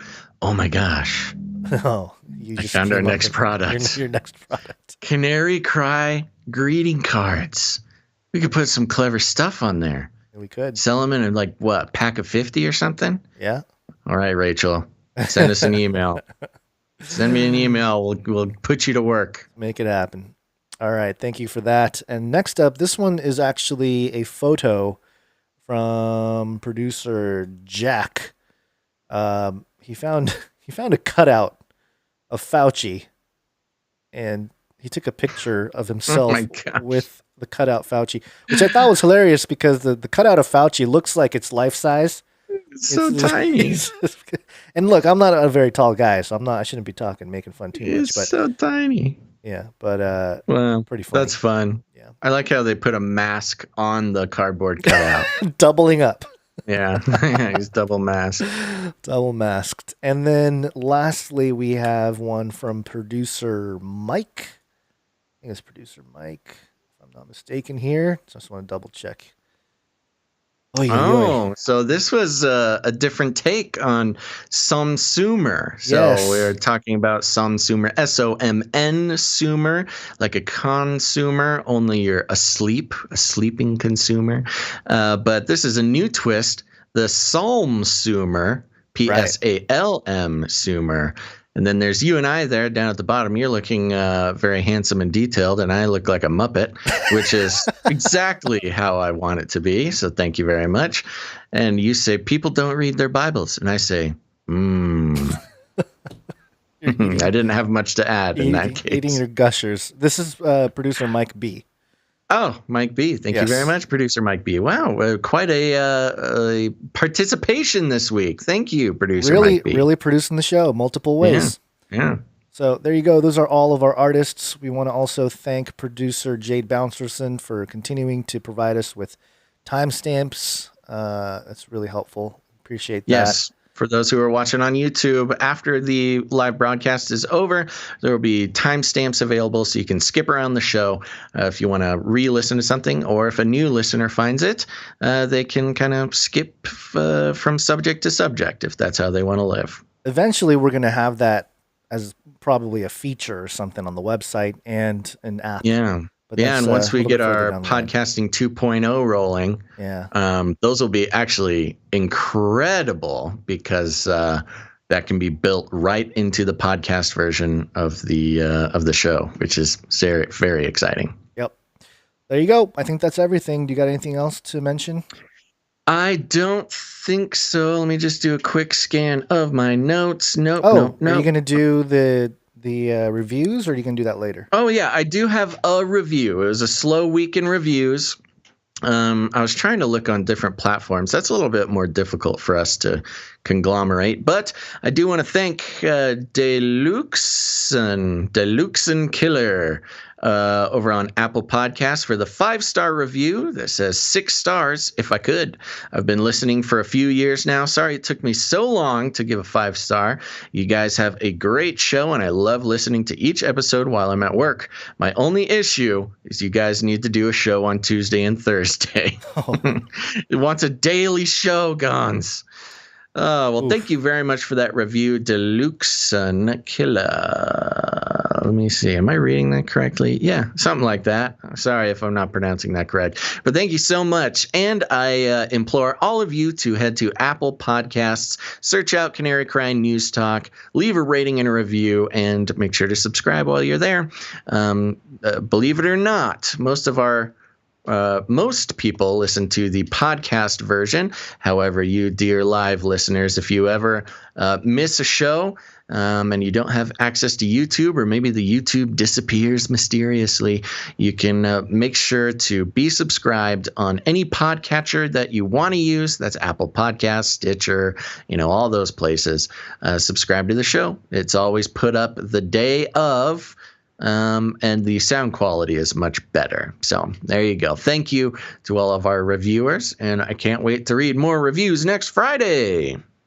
Yes, it's wake-up time. Oh, wait, not quite yet. I do want to, for those who missed the beginning of the show, I do just want to remind everybody we are doing another Canary Cry raffle this month through the end of February. It's another social media blitz. Now listen up. There's 3 rules. You're going to post on social media, whatever social media you want, except for Canary Cry Community. That doesn't count. But any social media that you use, if you post a post about Canary Cry News Talk. You post a post. No wonder people are confused. Oh my gosh. Okay. Rule 1. You need to have a call to action. So you write something like, I love this podcast. It's so great. If you want to know the truth, listen to it. So that's rule 1. Rule 2, you got to use hashtag Canary Cry News Talk. Okay? Don't try to get fancy because all it does is make it harder to find your post. Hashtag Canary Cry News Talk. Third rule, you must have a link to a Canary Cry product. It's got to, have an episode link in there, whether it's YouTube or Twitch or wherever else you want to listen to it. I will accept canarycrynewstalk.com, but it's got to be something easy for somebody who sees it. They click on it, boom, they're listening, something like that. So there you go. That's the 3 rules. Call to action, hashtag, link. And you can do this as many times as you want throughout the month of February. Each post will be another raffle ticket. And this month's prize is 1 ounce. It's a 1 ounce silver coin provided by, we got to write. Do you know who's Producer Aaron? Producer Aaron is provided by Producer Aaron, who has are you sure it's Producer Aaron? Yeah. Yes. But the YouTube channel is different. Aaron Moffat? Oh, Aaron Moffat. Oh, ERIN. Yes. Okay. Yes. So Producer Aaron, you can make sure to search YouTube for Aaron Moffat, Moffet. I hope. I think I'm so. going strictly from memory here. This is not good practice, but it might be 2 T's too. Okay. Double check that. Yeah, double check that while you do it. Very generously made 1 troy ounce of silver available to us to give away to you, dear producers. So go ahead.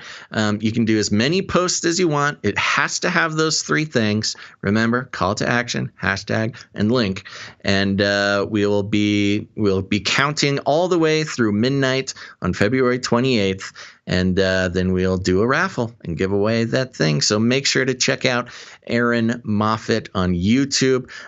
They do videos. What are her videos about again? Hold on. I need to pull up these notes. Yeah, I mean, she does similar things. I think she talks, she does some money. I think she talks a little bit of crypto, but also a lot of truth type of stuff. Yes, says she's been massively shadow banned and purged subs.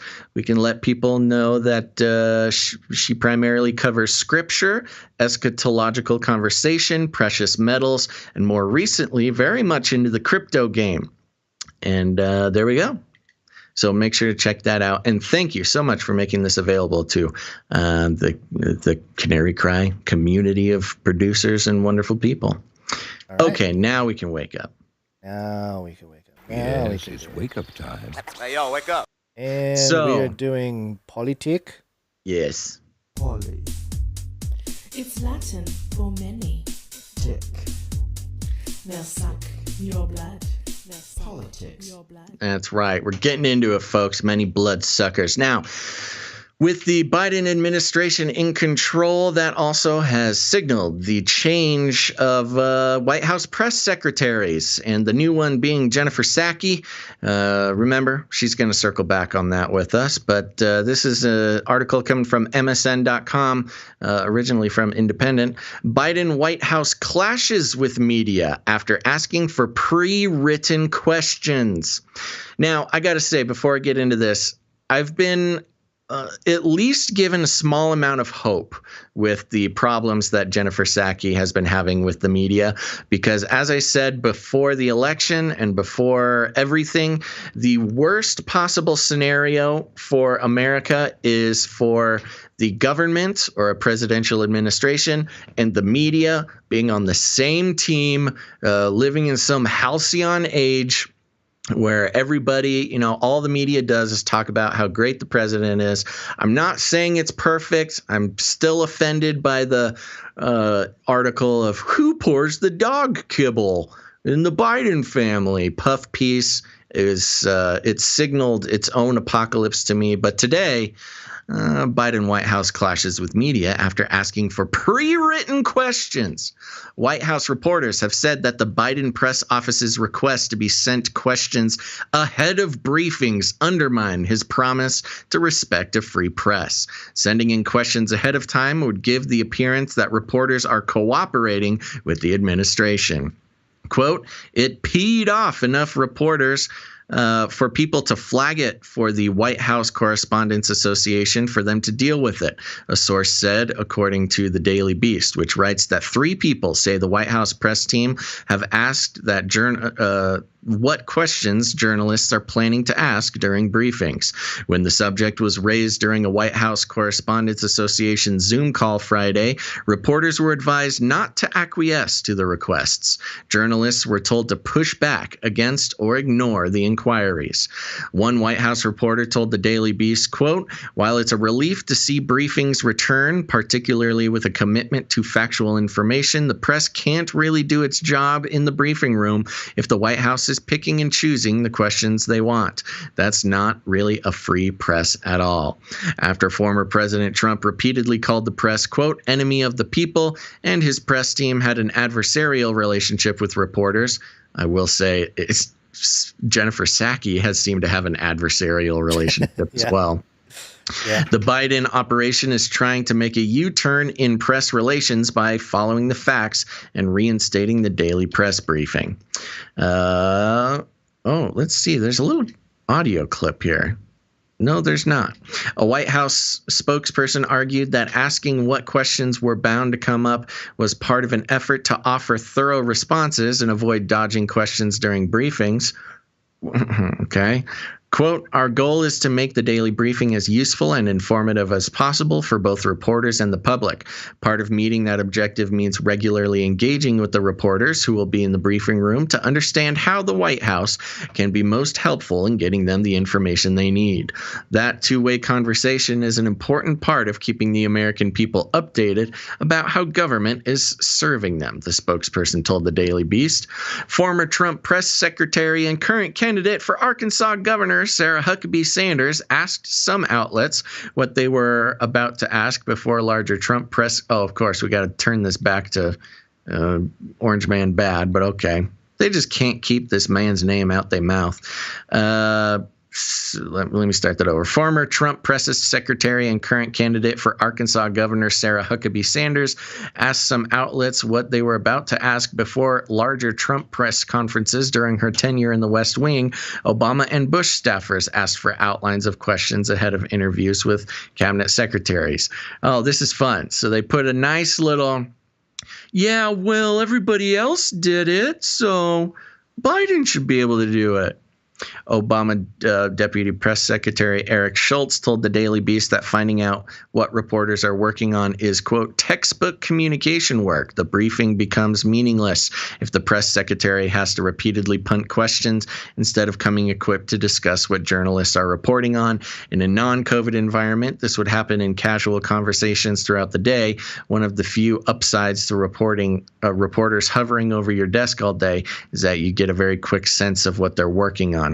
So they end the article here with a plea to let this be okay. Let Jennifer Psaki know what's going on, what questions she has to answer, because apparently, as we've seen, she is incapable of answering any questions without knowing ahead of time, on account of her having to circle back every single question. As she either tries to circle back every question, or like we saw with the Space Force question, she got insulting. She's been getting very frustrated with these reporters. Mainly, it's easy to get mad and scared and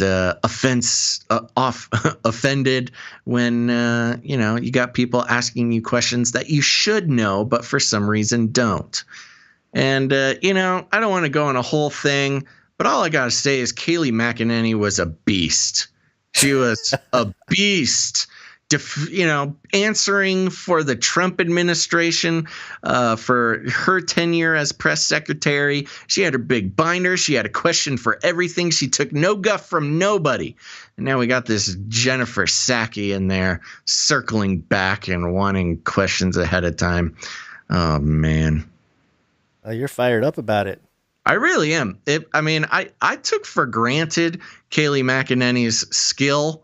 And just like she's in the den of lions and is fighting off all these wild beasts that were the White House press corps there. Of course, this Trump administration had a lot to answer to. But now we've just got Jennifer Psaki just circling around. Well, circling back. Circling back.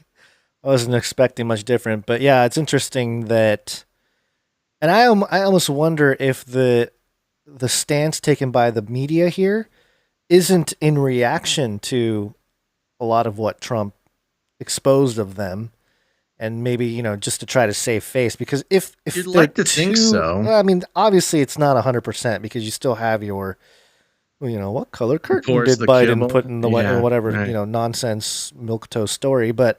Right. At least they're trying to give the impression that they're non-biased journalists, in this age of propaganda. Yeah, machinery. I don't know. I hope so. I hope they don't let Biden off the hook. I mean, I know a lot of people, of course, the Trump era in the media was its own beast. And of course, nobody expects the media to, treat Biden the same way or to use the same rigor. But I don't know. This gave me a little bit of hope. We'll see, though. You could see at the end of this article, they're already making excuses as to why, Psaki should get preloaded questions. The thing about Kayleigh McEnany, again, I don't want to necessarily make this the Kayleigh McEnany show, but I was just so I don't know. I was just so baffled by the difference between these two. It had never occurred to me, and I'd never really paid that much attention or given that much credit to White House press secretaries. But after what the Trump press secretaries had to go through, I have a lot more respect for that position than I ever did. Yeah. And Kayleigh McEnany, I believe, went to Harvard and was very accomplished, very smart lady. I'm looking here at Jennifer Psaki's background here. College of William and Mary. You know what that is? Nope. Neither do I. Some college started by Bill and Mary. Bill and Mary. The College of William and Mary. I've never even heard a school that has that naming convention. Is Mary just like a pseudonym for Hillary? Yeah. All right, that's a joke. Okay. Public Research University in Williamsburg, Virginia. Okay. I don't know. I'll figure it out. Titus Frost. I'm told it's good. Titus Frost says it's a good good. College. So. Yeah. I guess people on the West Coast, I've never heard of it.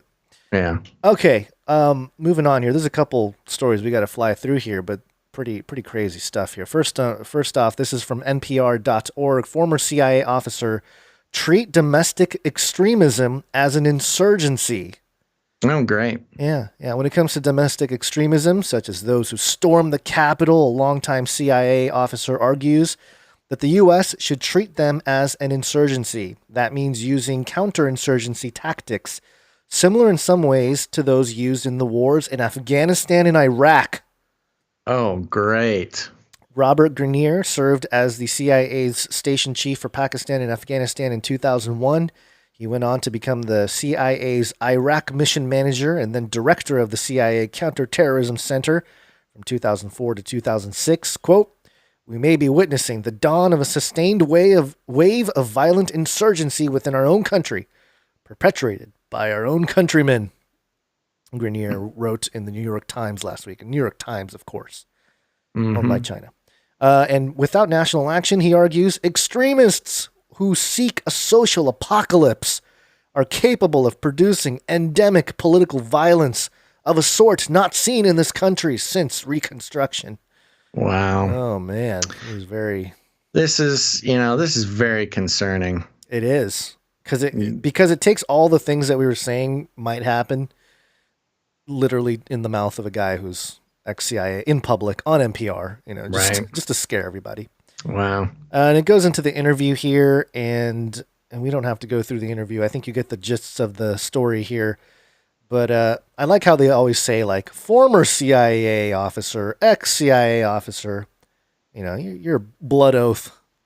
You're in that level. I don't think you're just like, oh, as I'm if you're not ever really. out, right? Yeah.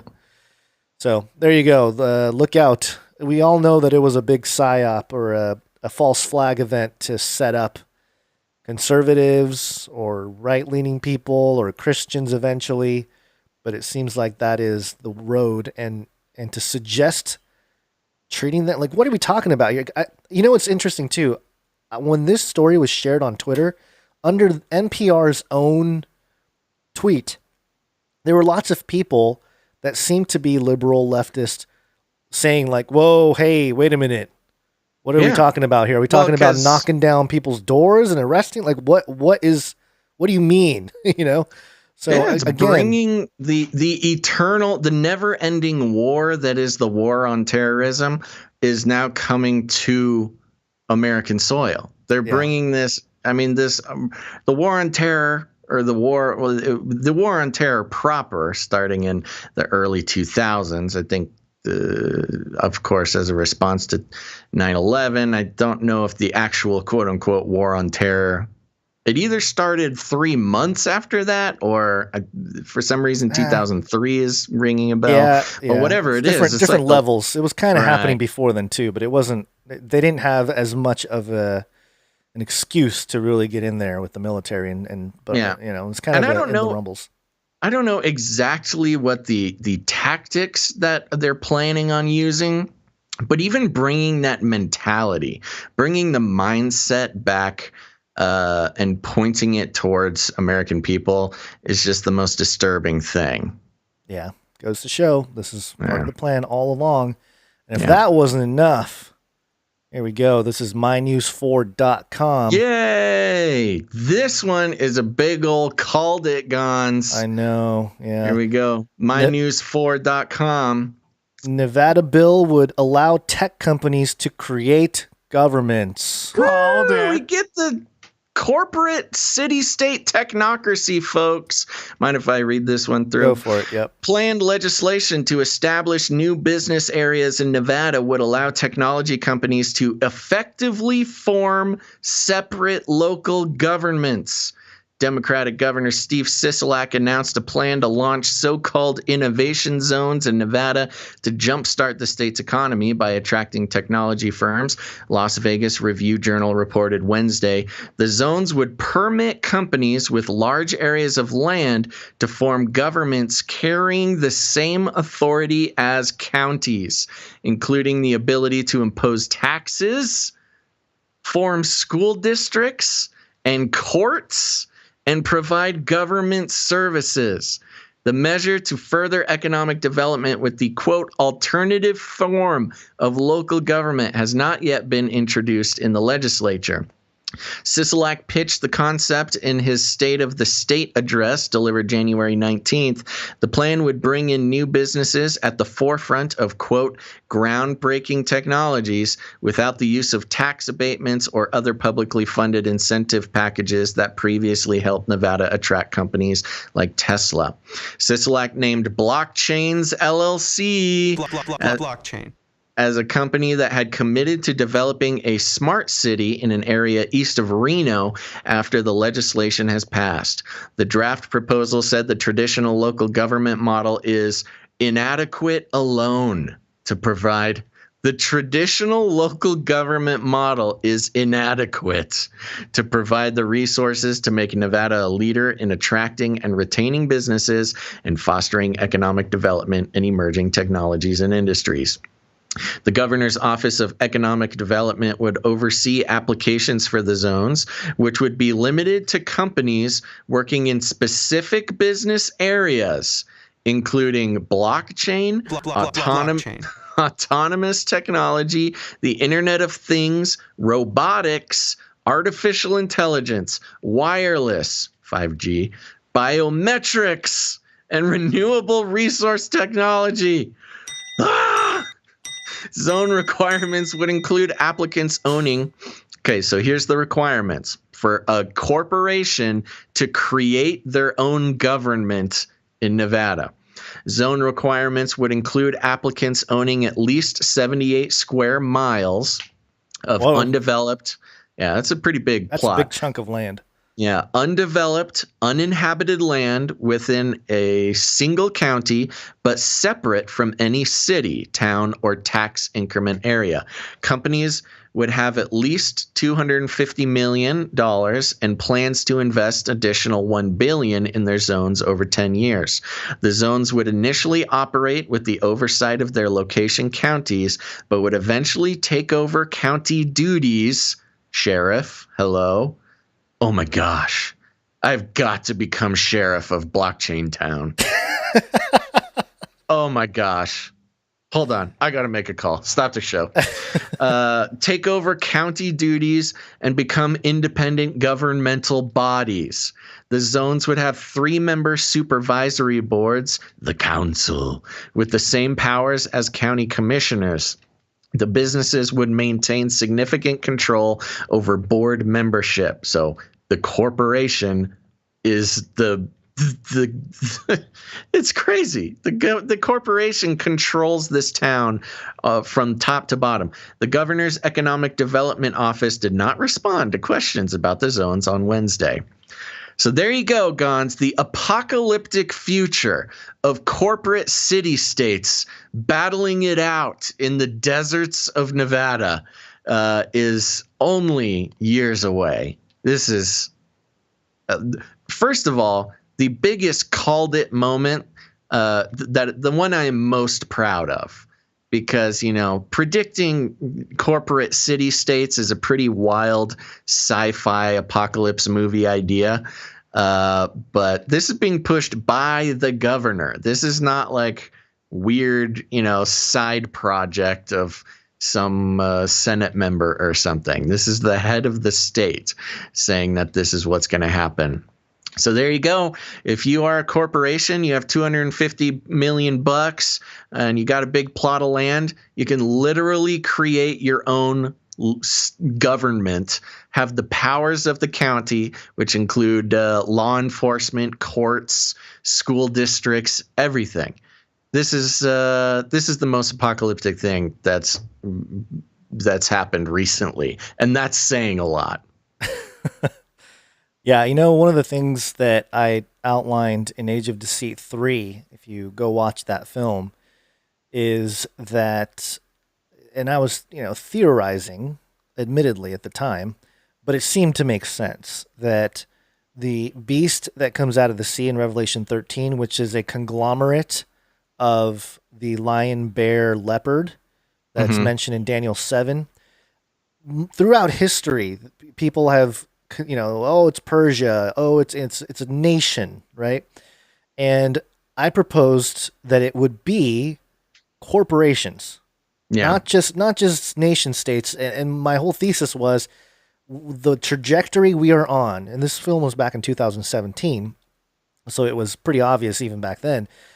The trajectory that we're on is that nation states, as they currently stand, are practically obsolete. Right. And the corporate state, or a techno corporate state, is what's emerging. And in that regard, this story is like called it multiple ways. But also, the other part of this, we had a story a few weeks ago about Bill Gates owning 242,000 acres, which I did some calculations. It's about 378 square miles. Mm-hmm. So he's got enough to start. Wait, how much did you just say? 378 square miles. No, it was the acres. 242,000. Yeah. Okay. Yeah. That's, he has enough to spin up, almost 5 different corporation states in America. So all these guys can do it. No in wonder Nevada Bill Gates in Nevada right now. But yeah. I'm sure this is something that, should it be successful, will start to spread around. And notice how this is specifically geared to smart city situations. Yeah. So these are little petri dishes for smart city technology, and it's including, well, the company has to be working in specific business areas: blockchain, autonomous technology, Internet of Things, robotics, artificial intelligence, wireless, biometrics, renewable resource technology. So it's all smart city technologies. Not just anybody can just, any rich guy start his own, government. This is specifically forward-thinking tech, panopticon, smart city companies. And they're basically can just make it's one thing to allow them to, build the infrastructure of a city and, test out their technology and all this kind of stuff. It's another thing to give them full government control at the level of a county, law enforcement, courts, schools, all that kind of stuff. And it does harken back to the company store thing. I saw somebody in the chat mention that, which is back in the days of the robber barons and the mining and the railroad companies, the steel industry in America, the sort of golden age of industry. This sort of happens because, in the mining and different industries where it's kind of far out of town, you're working at a mine that's, maybe 100 miles from the nearest town. The little towns would spring up, and all the town would work at the company, and they'd all live in the town that was created by the company. And a lot of these guys, they would just get paid in, I forget what they're called, but basically the company would have its own currency, and it would pay the workers in its own currency, which means they would have to shop at the company store. And so it created this basically a prison. It was basically, slavery, and you would pay the workers in a currency that they couldn't do anything with. So they'd be trapped in the sort of company town there with no currency that they could take outside the town. And this is basically just the futuristic version of that. That being said, definitely need to become sheriff of Blockchain Town. Right.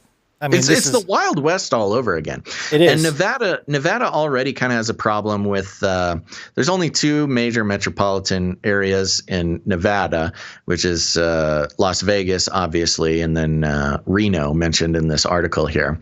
And the most of the rest of Nevada is just empty desert for the most part.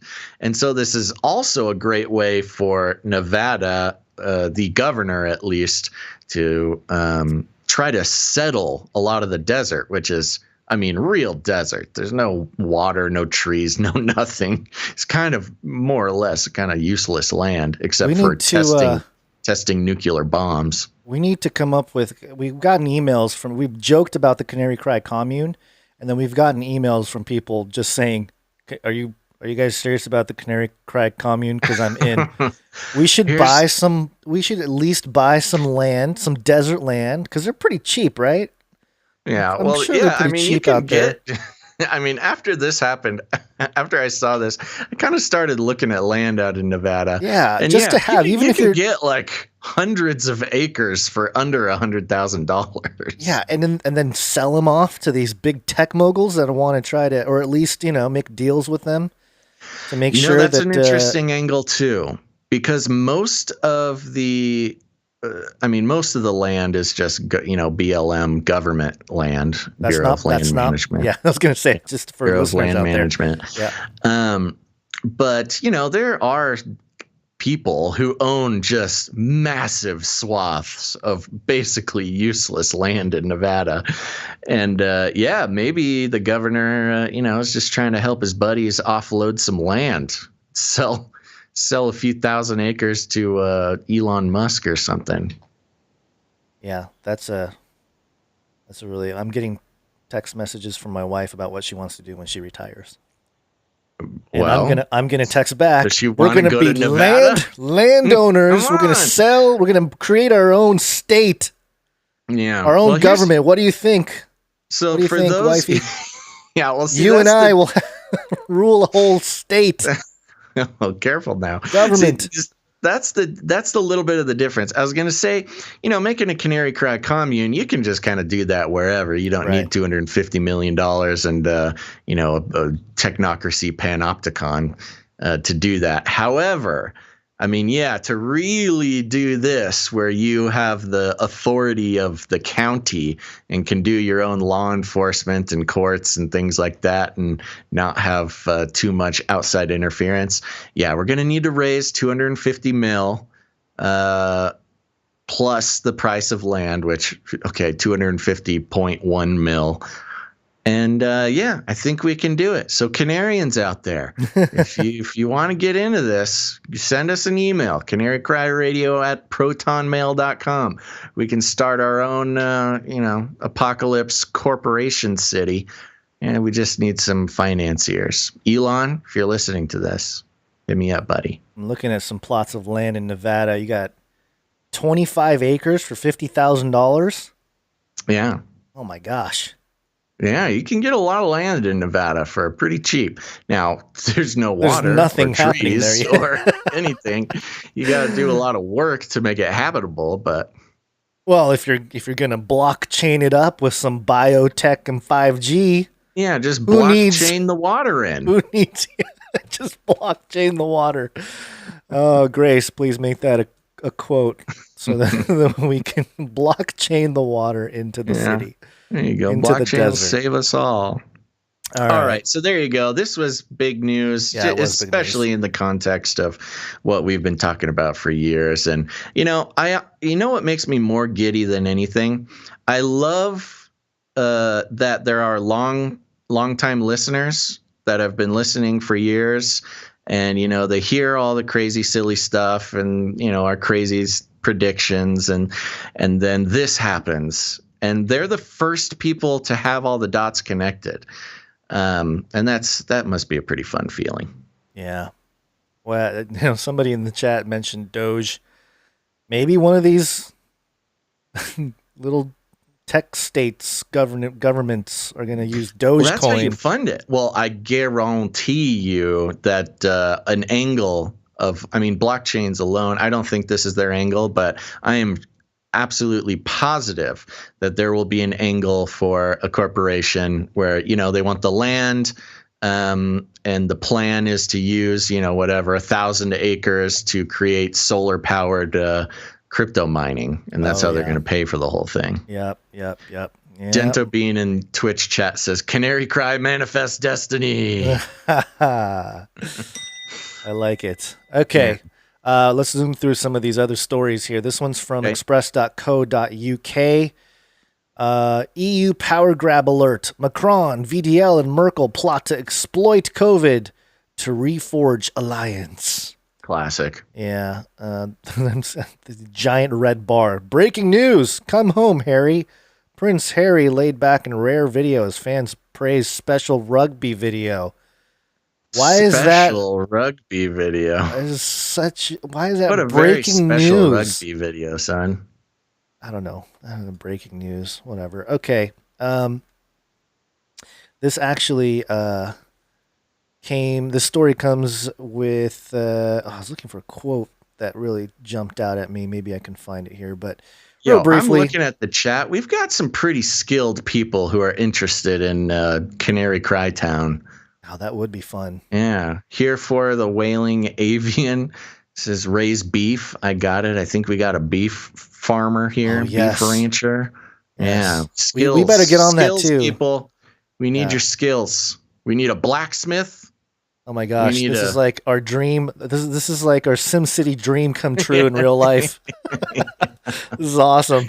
We need a blacksmith. We need a stable boy. We need some.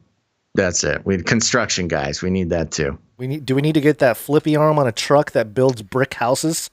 That's probably the most cost-effective way.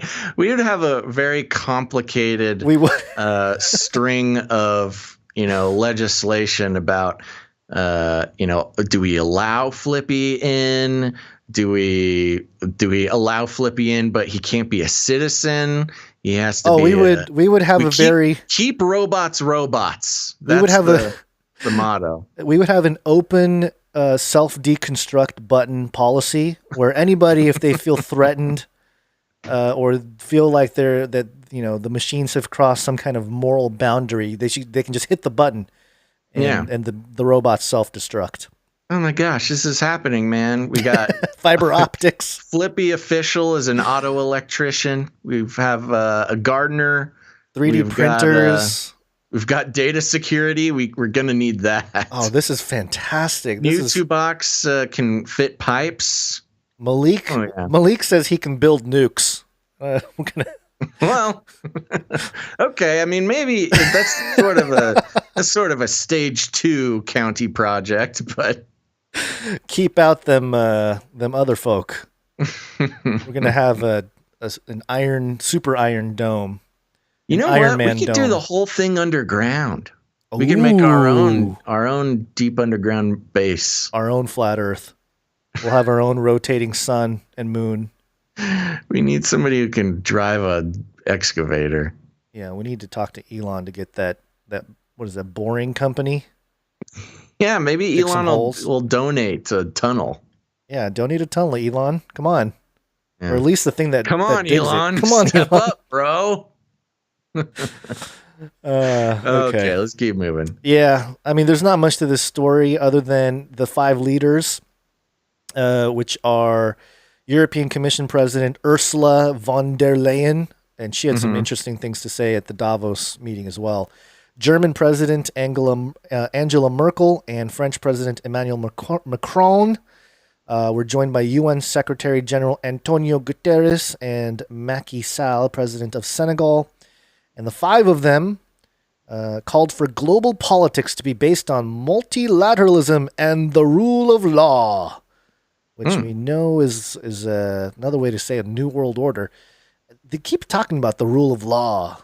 Rule of law. I mean, Trump mentioned that, used that as well. Yeah. But, they wrote, the very grave global crisis of the pandemic is also an opportunity to regain consensus on an international order through cooperation, solidarity, and coordination. An order based on multilateralism and the rule of law. The COVID-19 crisis is the greatest test for generations for global solidarity.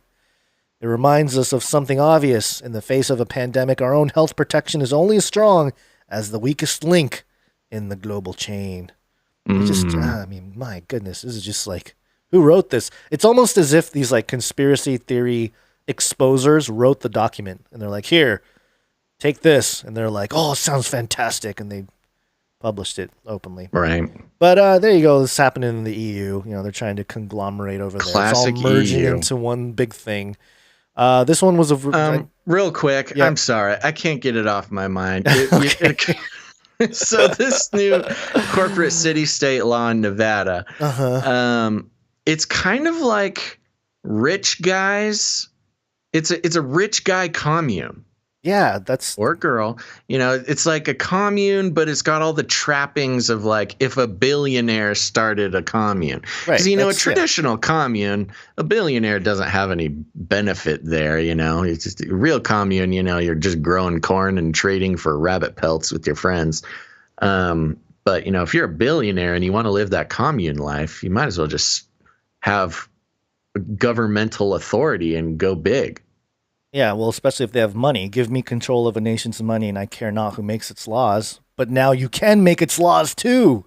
I feel like this is what I was born for, Gons. Really? Please, if there's any billionaires out there, hit me up. Let's make this happen. I mean, we don't even need the billionaires. So don't get me wrong, folks. I'm looking at the list of skills going in the chat. We got this. We got this under control. We have a forklift driver. Oh my gosh. But if there are any billionaires, hit me up. Just make me the sheriff. I just want to be sheriff. Are you going to ride a horse?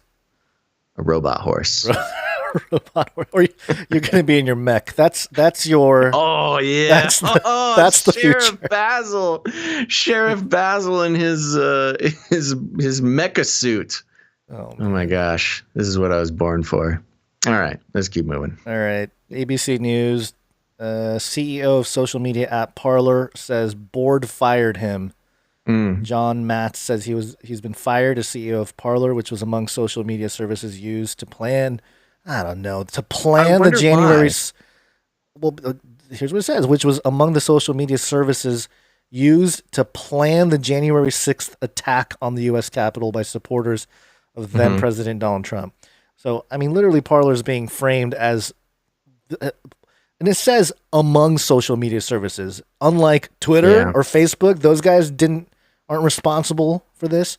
Yeah, but it's just ridiculous. Well, I'm curious because I mean, Parler was doing great as far as user count and things like that. Now, if it was his idea to use an AWS infrastructure and not build their own hardware, then yeah, he should be fired for that. Yeah, and Parler board controlled by Rebecca Mercer. Is that from the Mercer family? It's the Mercer box. It's the Do Androids Dream of Electric Sleep? Oh yeah, that too. But I think Mercer's a pretty powerful family. They were actually, I think the Mercer family was part of the reason why Trump won in 2016. They had donated a large sum of money to. I mean, they're not like super rich, but I think they're billionaires. And they supported Trump and his campaign. And they pulled out of supporting Trump in, I think, 2018 maybe. So that makes sense that Parler would be supported by the Mercers. But man, interesting. Bad job on choosing infrastructure. Maybe use some of that cash to build better infrastructure for a social media site and not use Amazon. Yeah. Yeah, that was just silly. Yeah. Moving on here. This is USA Today. I got this one here. Go for it. House removes Representative Majorie Taylor Greene from the from committees over incendiary social media posts. It happened. They literally deplatformed a representative. The Democratic-led House Thursday voted mostly along party lines to remove Georgia GOP Representative Majorie Taylor Greene from her two committees following a charged floor debate rife with finger pointing and threats of repercussions. The vote was 230 to 199, with 11 Republicans joining every Democrat in stripping her from the Education and Labor Committee and the Budget Committee for a litany of incendiary, conspiratorial, and menacing social media posts before she was elected. The floor debate in a chamber already riven by division and mistrust turned raw as lawmakers took turns arguing not just about Greene's particular conduct, but what it said about House members who demanded or objected to her punishment.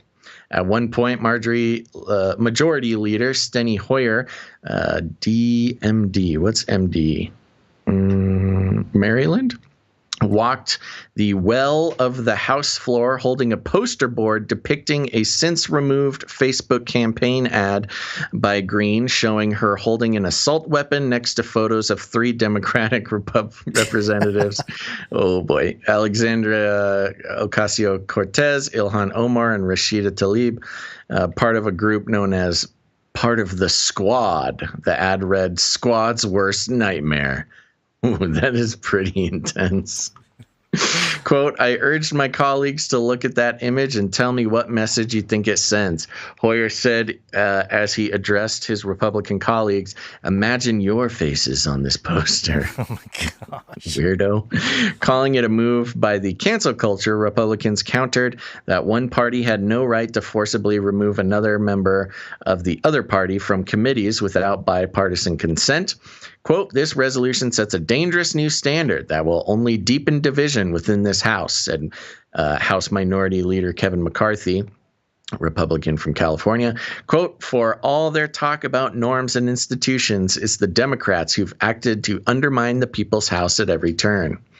And then there you go. I mean, that's the long and short of it. But, this was kind of interesting because, she gets deplatformed, which basically means she just does the main votes. Like, she's not involved in anything else, really. I was thinking about it. And to a degree, this seems like the perfect situation. If I was going to be in the House of Representatives, not having any extra jobs, just get to show up for the main ones. Sounds like a pretty cush gig. Yeah, and I'm looking at the Facebook post here, and, they got the big board, the blown up picture of it, pointing at it and stuff. And, it's more, I would just say good marketing. Know your audience, good marketing. It worked. It worked. Whatever it was, it worked. It's not as inflammatory as they're making it out to be. But of course, they nitpick at everything. It certainly doesn't look great. It's not a great look for sure, but it's not. I don't think it's as. I mean, all things considered, what we know now, I think if she knew what she knew now back then, it was a very strong statement, but certainly has different connotations after January 6th and other things. Right. All right. Well, she's still there though, right? Or is she just completely removed? No, she's there. She's just not on committees. So what does she do? She just has a cush gig. Nice. I think she still votes in like the main votes that go on, but that doesn't happen every day. Yeah. He's a Satanist. This is a very interesting story too. This is from starobserver.com.au, Australia. Noose Temple of Satan supports conversion practices ban. And it says here, being debated today in the upper house of Victorian Parliament is a historic bill which would finally see the state abolish harmful conversion practices. While the numbers are there to see these changes finally passed into law, the debate will no doubt be an ugly and divisive one. Support for the changes to conversion practices currently being debated by the Victorian government has come many corners of the country, with organizations, activists, and individuals all vocal in their support, including the newly formed religious organization, the Noose Temple of Satan. Speaking with Star Observer in October last year, Brother Samuel Demogorgon explained that Demogorgon. Is it Gorgon? Yeah, it's a reference to a monster. Oh, Demogorgon. Is that the Dungeons Stranger and Dragons. Things? Oh, yeah. Okay. Explained that the organization, quote, was established in response to the Morrison government's proposal for a religious discrimination bill, and that, quote, it was a satanic activist response to that highlighted the hypocrisy of religious people, be they gay or straight. And it goes on here, and in the quote, disappointingly, these faither leaders, I don't know if they just meant faith leaders, did not seek input from the Noose Temple of Satan, which represents the fastest growing religion in Australia, as part of their multi-faith lobbying effort. And this is in response to a Christian faith leader, let's see. Abandoning or trying to abandon the change or suppression of the conversion prohibition bill. What is this conversion prohibition? So, the same stuff that I think Rand Paul or other people, maybe it was other politicians, have been blamed, like, oh, they're in favor of conversion therapy, like if you're homosexual tendencies or whatever. Oh, we're gonna fix you. We're gonna make you straight. Conversion in that way. I thought they were talking it's about not just that though. Converting to Christianity or converting it's all religions. Forms. It's all forms of conversion. Okay. Because it goes in here and it talks about all kinds of different things. For example, this is the Noose Temple of Satan guy. He says, it's a very dangerous practice, conversion therapy. It has resulted in death. Anything can prevent people from getting into harmful situations we are fully supportive of. Conversion practices are by nature coercive and happen within an imbalance of power. People find themselves in a situation where they are not empowered to make decisions themselves, and their bodily autonomy, which is really important for safeness. And then there's a part here that I really jumped out at me. Oh, here we go. Aside from outlawing conversion practices from within secular settings, the proposed bill prohibits, quote, carrying out a religious practice, including but not limited to a prayer-based practice, a deliverance practice, or an exorcism, a point Demogorgon explicitly mentions in their letter addressed to Andrews. So they're like banning deliverance ministries in general, which is kind of nuts. And then this quote here, quote, in particular, the Noose Temple of Satan welcomes the inclusion in the legislation of Section 5.3, which identifies exorcisms as one of the, quote, change or suppression practices that would be banned. We see demonic possession as being crucial to helping us maintain a stable membership base and to spreading Satanism throughout the land. The performance of exorcisms to drive Satan out of people's souls is a direct threat to our aims. Demonic power! You don't find that ridiculous?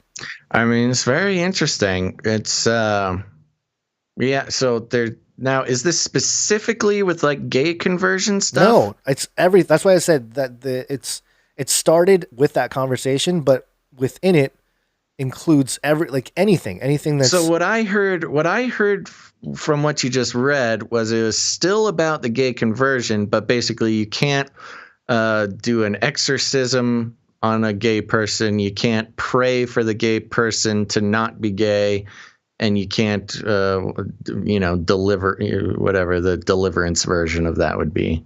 I don't even think it's that. I think it's just in general, any kind of conversion practice that includes. I mean, conversion can also mean like deliverance ministries, just in general. Right. I'm just so curious because it's so unclear. Like, what exactly do they mean by conversion practices? Are they specifically talking about conversion practices? I don't think so. I think they're talking about. I think like they're talking about. You can't ask somebody if they want to be a Christian. I don't know if it's to that level, but I mean that's different from these types of ministries where people are struggling with what they believe might be demons or something like that, or hauntings or something like that. I don't know, but I just think it's hilarious that this guy is like, oh, we see demonic possession as being crucial to helping us maintain a stable membership base and spreading Satanism throughout the land. Right. The performance of exorcisms to drive Satan out of people's souls is a direct threat to our aims. I'm sure he's being a little tongue-in-cheek, but yeah, still it's kind of like, come on, that's just ridiculous. Like, we support this law because we are against this idea of demons being delivered from people. Yeah, well, the Temple of Satan loves. I know they're kind of joking. Loves their sort of their. I don't know what to call it. It's not quite satire, but it's a mocking. Yeah, again, for those who might need a reminder, the Temple of Satan or the Satanic Temple and the Church of Satan are two different things with, they claim, two different sort of ideas about what Satanism is. Right. One's atheistic. One is atheistic and uses religion to almost like an art project. They use, worshiping Satan as like a, I don't know what to call it. As a statement rather than believing in actual Satan. While I believe it's the Church of Satan that is what we traditionally think of as Satanism. Yeah. Worshipping an actual literal Satan. Yeah. But yeah, so that's pretty.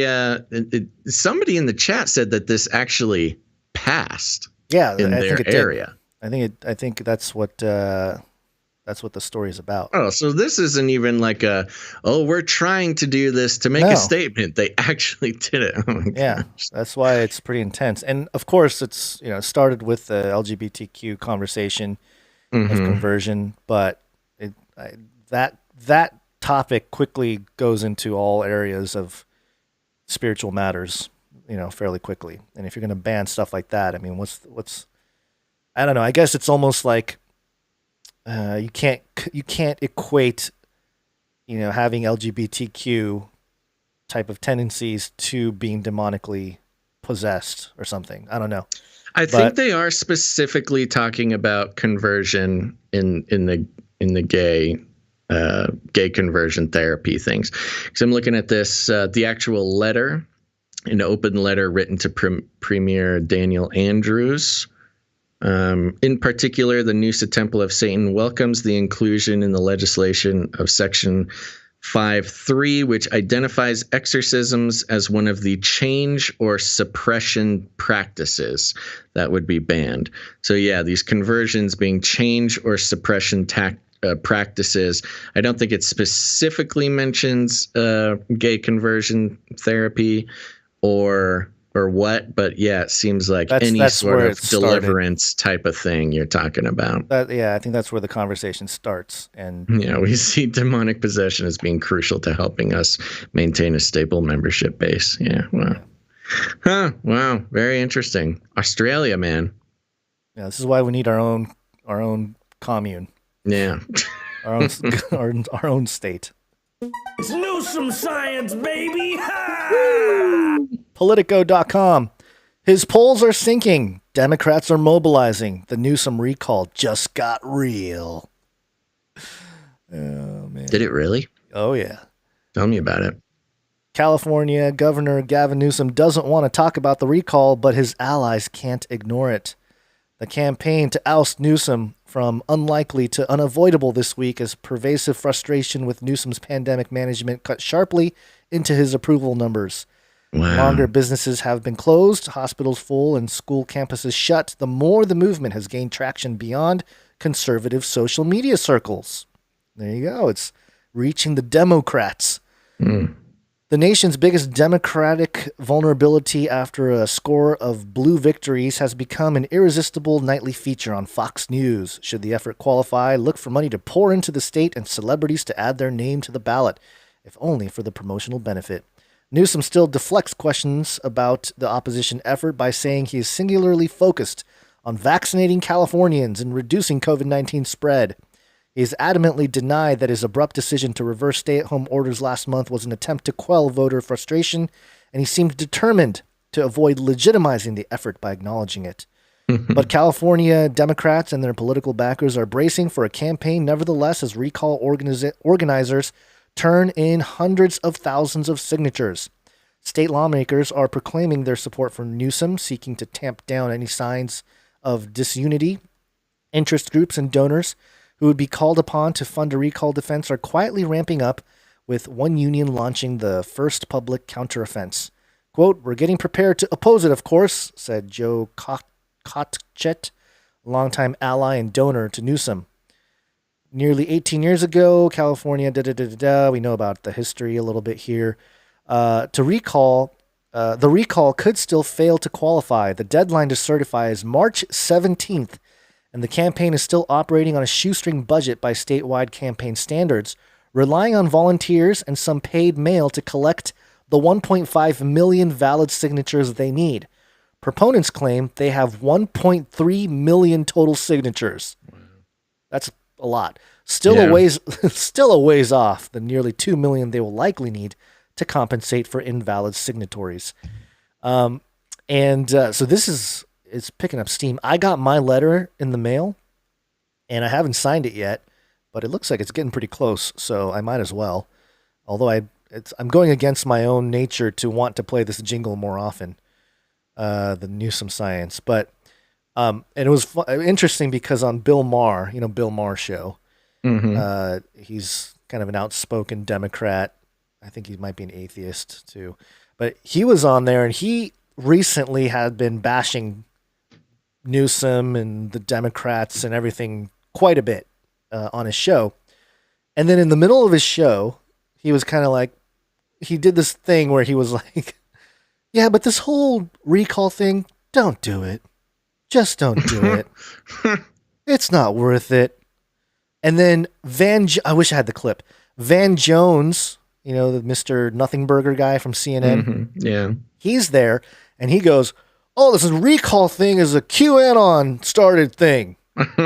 He says it's a QAnon thing with zero proof whatsoever. I don't even think he understands what QAnon is. Right. Let alone, well, yeah, they don't need to. It's just a dog whistle at this point. I know, but it was just wild. But it's hilarious how, you know, Bill Maher stuck between, oh my gosh, the state is falling apart, and don't recall Newsom. Don't do it.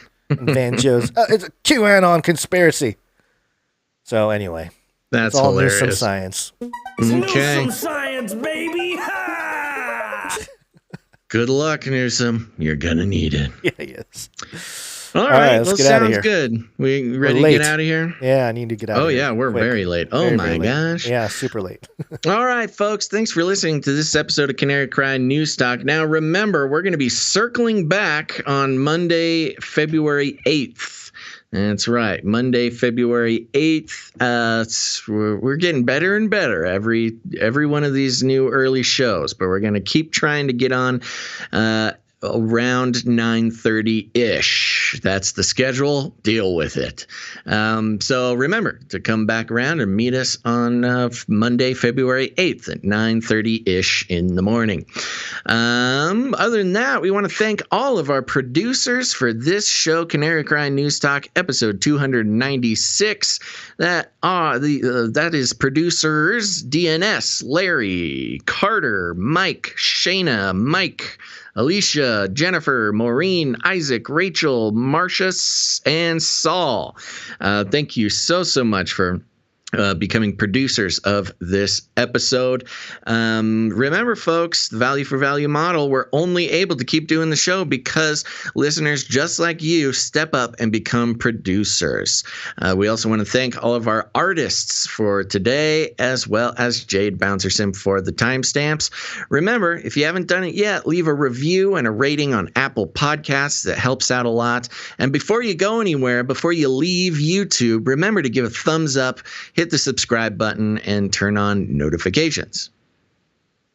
Am I supposed to hit something? Sorry. Jingle it up. Am I supposed to? Oh, yes. Subscribe, bell button, all. Like, subscribe, bell button, all. I'm losing my edge. It's okay. I need a blockchain. We need some sugar. We need the blockchain you some sugar. So thank you to everybody who helped make this show possible today. Now, there's other ways to support the show, not just financially. If that's not in the cards for you, you can create art. You can create jingles or full-on songs. We'll be playing the Canary Cry mixtape at the end of the show. So remember to send all of those things to canarycryradio@protonmail.com if you like the privacy thing, or canarycryradio@gmail.com if you like it easy. You can also help out the show by spreading it around. Remember, we're doing our February Canary Cry raffle for a 1 troy ounce silver coin, so generously provided by producer. Gonna have to remember this. Aaron. Producer Aaron. Aaron Moffat. Make sure to search for Aaron Moffat on YouTube. They've been doing videos on scripture, eschatological conversations, precious metals, and crypto. So thank you very much, producer Aaron, for that. And remember, you can post about the show on your social media. Remember the 3 requirements: a call to action, let them know how great the show is, tell them to listen. You got to do the hashtag Canary Cry News Talk, and you got to put a link to some Canary Cry media material for them to interact with. And you can do that as much as you want during the February raffle here. And go ahead and if you want to doubly make sure your posts get counted, you can email those to canarycryradio@gmail.com or canarycryradio@protonmail.com. Just to double check. make sure it gets on the list. So there you go. Also, remember, you got friends and family who are starting to wake up to the fact that the world is not what it seems. And you can help them out and help us out by go aheading and sending them an episode. Send them a link to either the YouTube or the Twitch. Pick an episode you think they might like. Maybe it's this one. This one was pretty fun, right? Or go ahead and tell them to subscribe on the podcast feed. Check it out.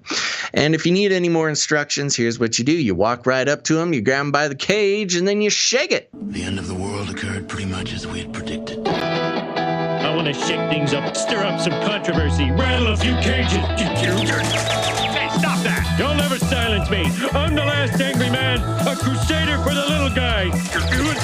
Leave the bird alone. Never. Rattle a few cages. Rattle a few cages. The human race will have every opportunity to improve. And if they don't? Ask Noah. That's right. Just ask Noah. Go out there and rattle some cages, everybody. Okie dokie, Gons. Any last words? Thank you guys for listening. Thank you guys, all the producers out there, so we don't have to sell waffles, even though everybody loves waffles. That's right. And remember, we'll be circling back on Monday, February 8th, somewhere around 9:30 in the morning. So put it on your calendar there. And thanks for listening to this episode of Canary Cry News Talk. Make sure to tune in next time. But until then, think outside the cage. You can't handle the truth.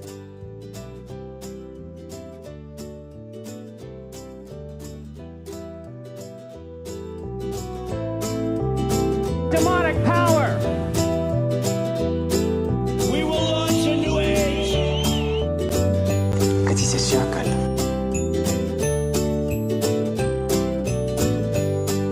This is deep.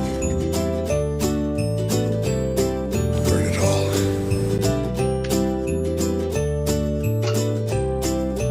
It will kill. Sinful generation! Hallelujah. Remember, reality is an illusion. The universe is a hologram. Buy gold. Buy! I want to shake things up, shake things up. I want to shake things up, shake things up. Leave the bird alone. I want to stir up some controversy. I want to rattle a few cages. I want to rattle a few cages. I'm the last angry man. You'll never silence me. I'm the last angry man. I'm the last angry man. You'll never silence me. I'm the last angry man. A crusader for the little guy. Little guy. Little guy. Well, we'll see about that. Whatever, Illuminati.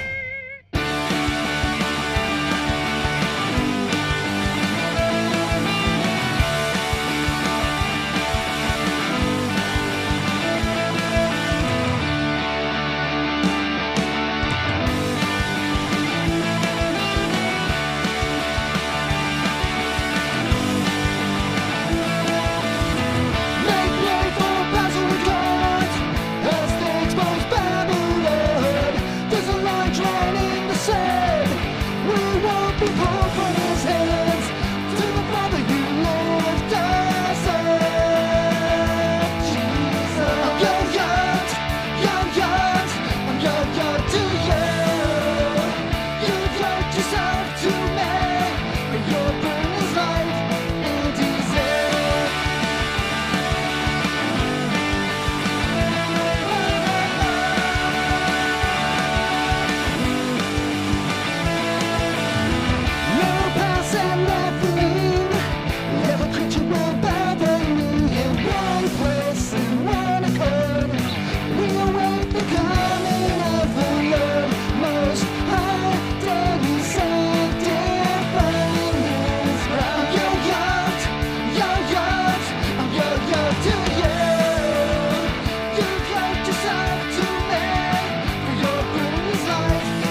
started.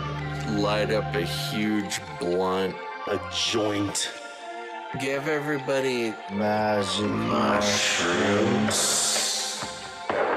Smoke.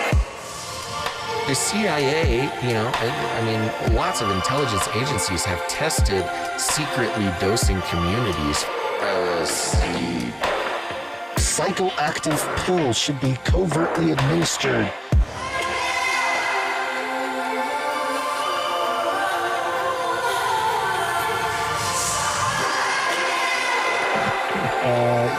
Just put me on some, I don't know. You get shot in the butt. Fluoride. Oxytocin. Get a chemical hug. I did dabble, some of that robot crack. I know what it's like. It's a lethal recipe for disaster. You need help. If you're a pharmacist, you need to repent. All right, weird. Poly.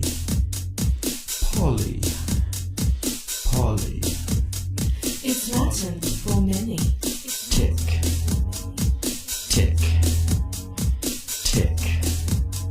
Now suck your blood. Politic.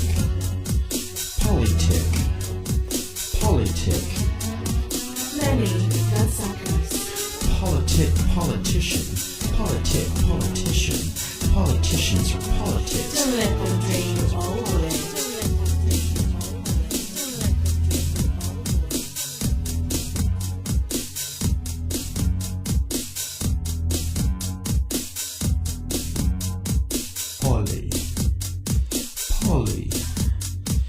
Poly. It's Latin for many. Tick.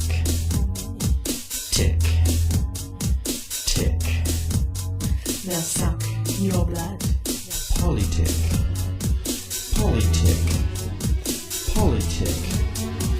Many bloodsuckers. Politician. Politicians are politics. Don't let them drain you all the way. Don't let them drain you all the way. Don't let them drain you all the way.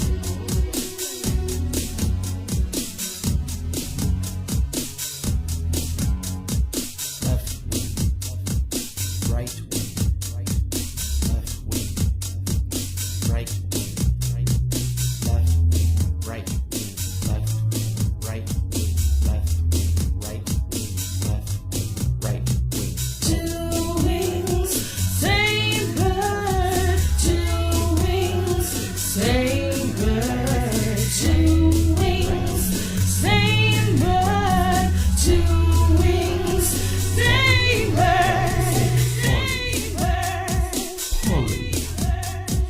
Poly. It's Latin for many. Tick.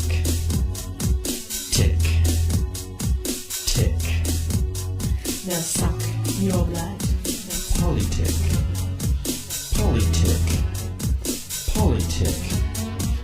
Many bloodsuckers. Politician. Politicians are politics. Don't let them drain you all the way. Don't let them drain you all the way. Don't let them drain you all the way. Don't let them drain you all the way. Don't let them drain you all the way. Don't let them drain you all the way. Don't even get me started on bidets, man. Bidets, man. Bidets, man. I'm telling you, you were living the life, man. Bidets, man. Robot girls, robot boys, all together it's an image. Robot girls, robot boys, all together it's an image. Robot girls, robot boys, all together it's an image. Robot girls, robot boys, all together it's an image. It might seem scary, so frightening. Get ready.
find something I ain't got all day. Get on my YouTube, debates like the sun. See what's new, demonetization. Know what's this? To my surprise, I spot a big pair of googly eyes. Click on the video and turn up the sound. What is this gem that I have found? Canary, cry radio, canary, cry, news talk, canary, radio, canary, cry, news talk.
Fun fact, I believe it was another fun fact. Fun fact. Another fun fact. Brings me back to my Screamo days.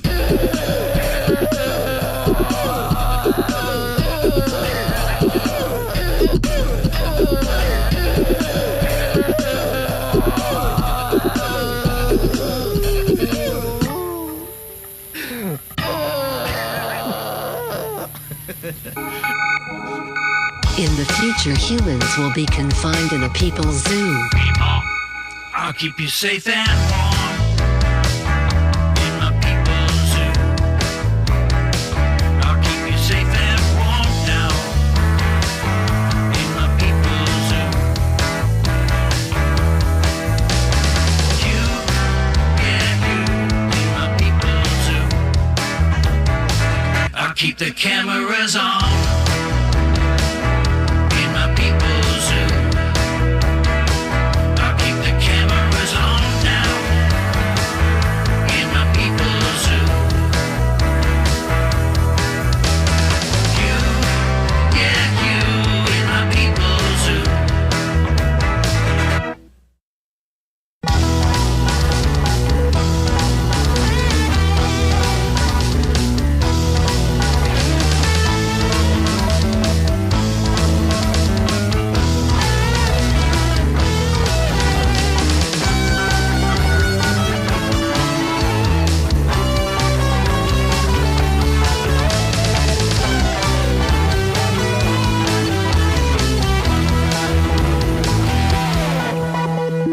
You fat and sassy in my people's zoo.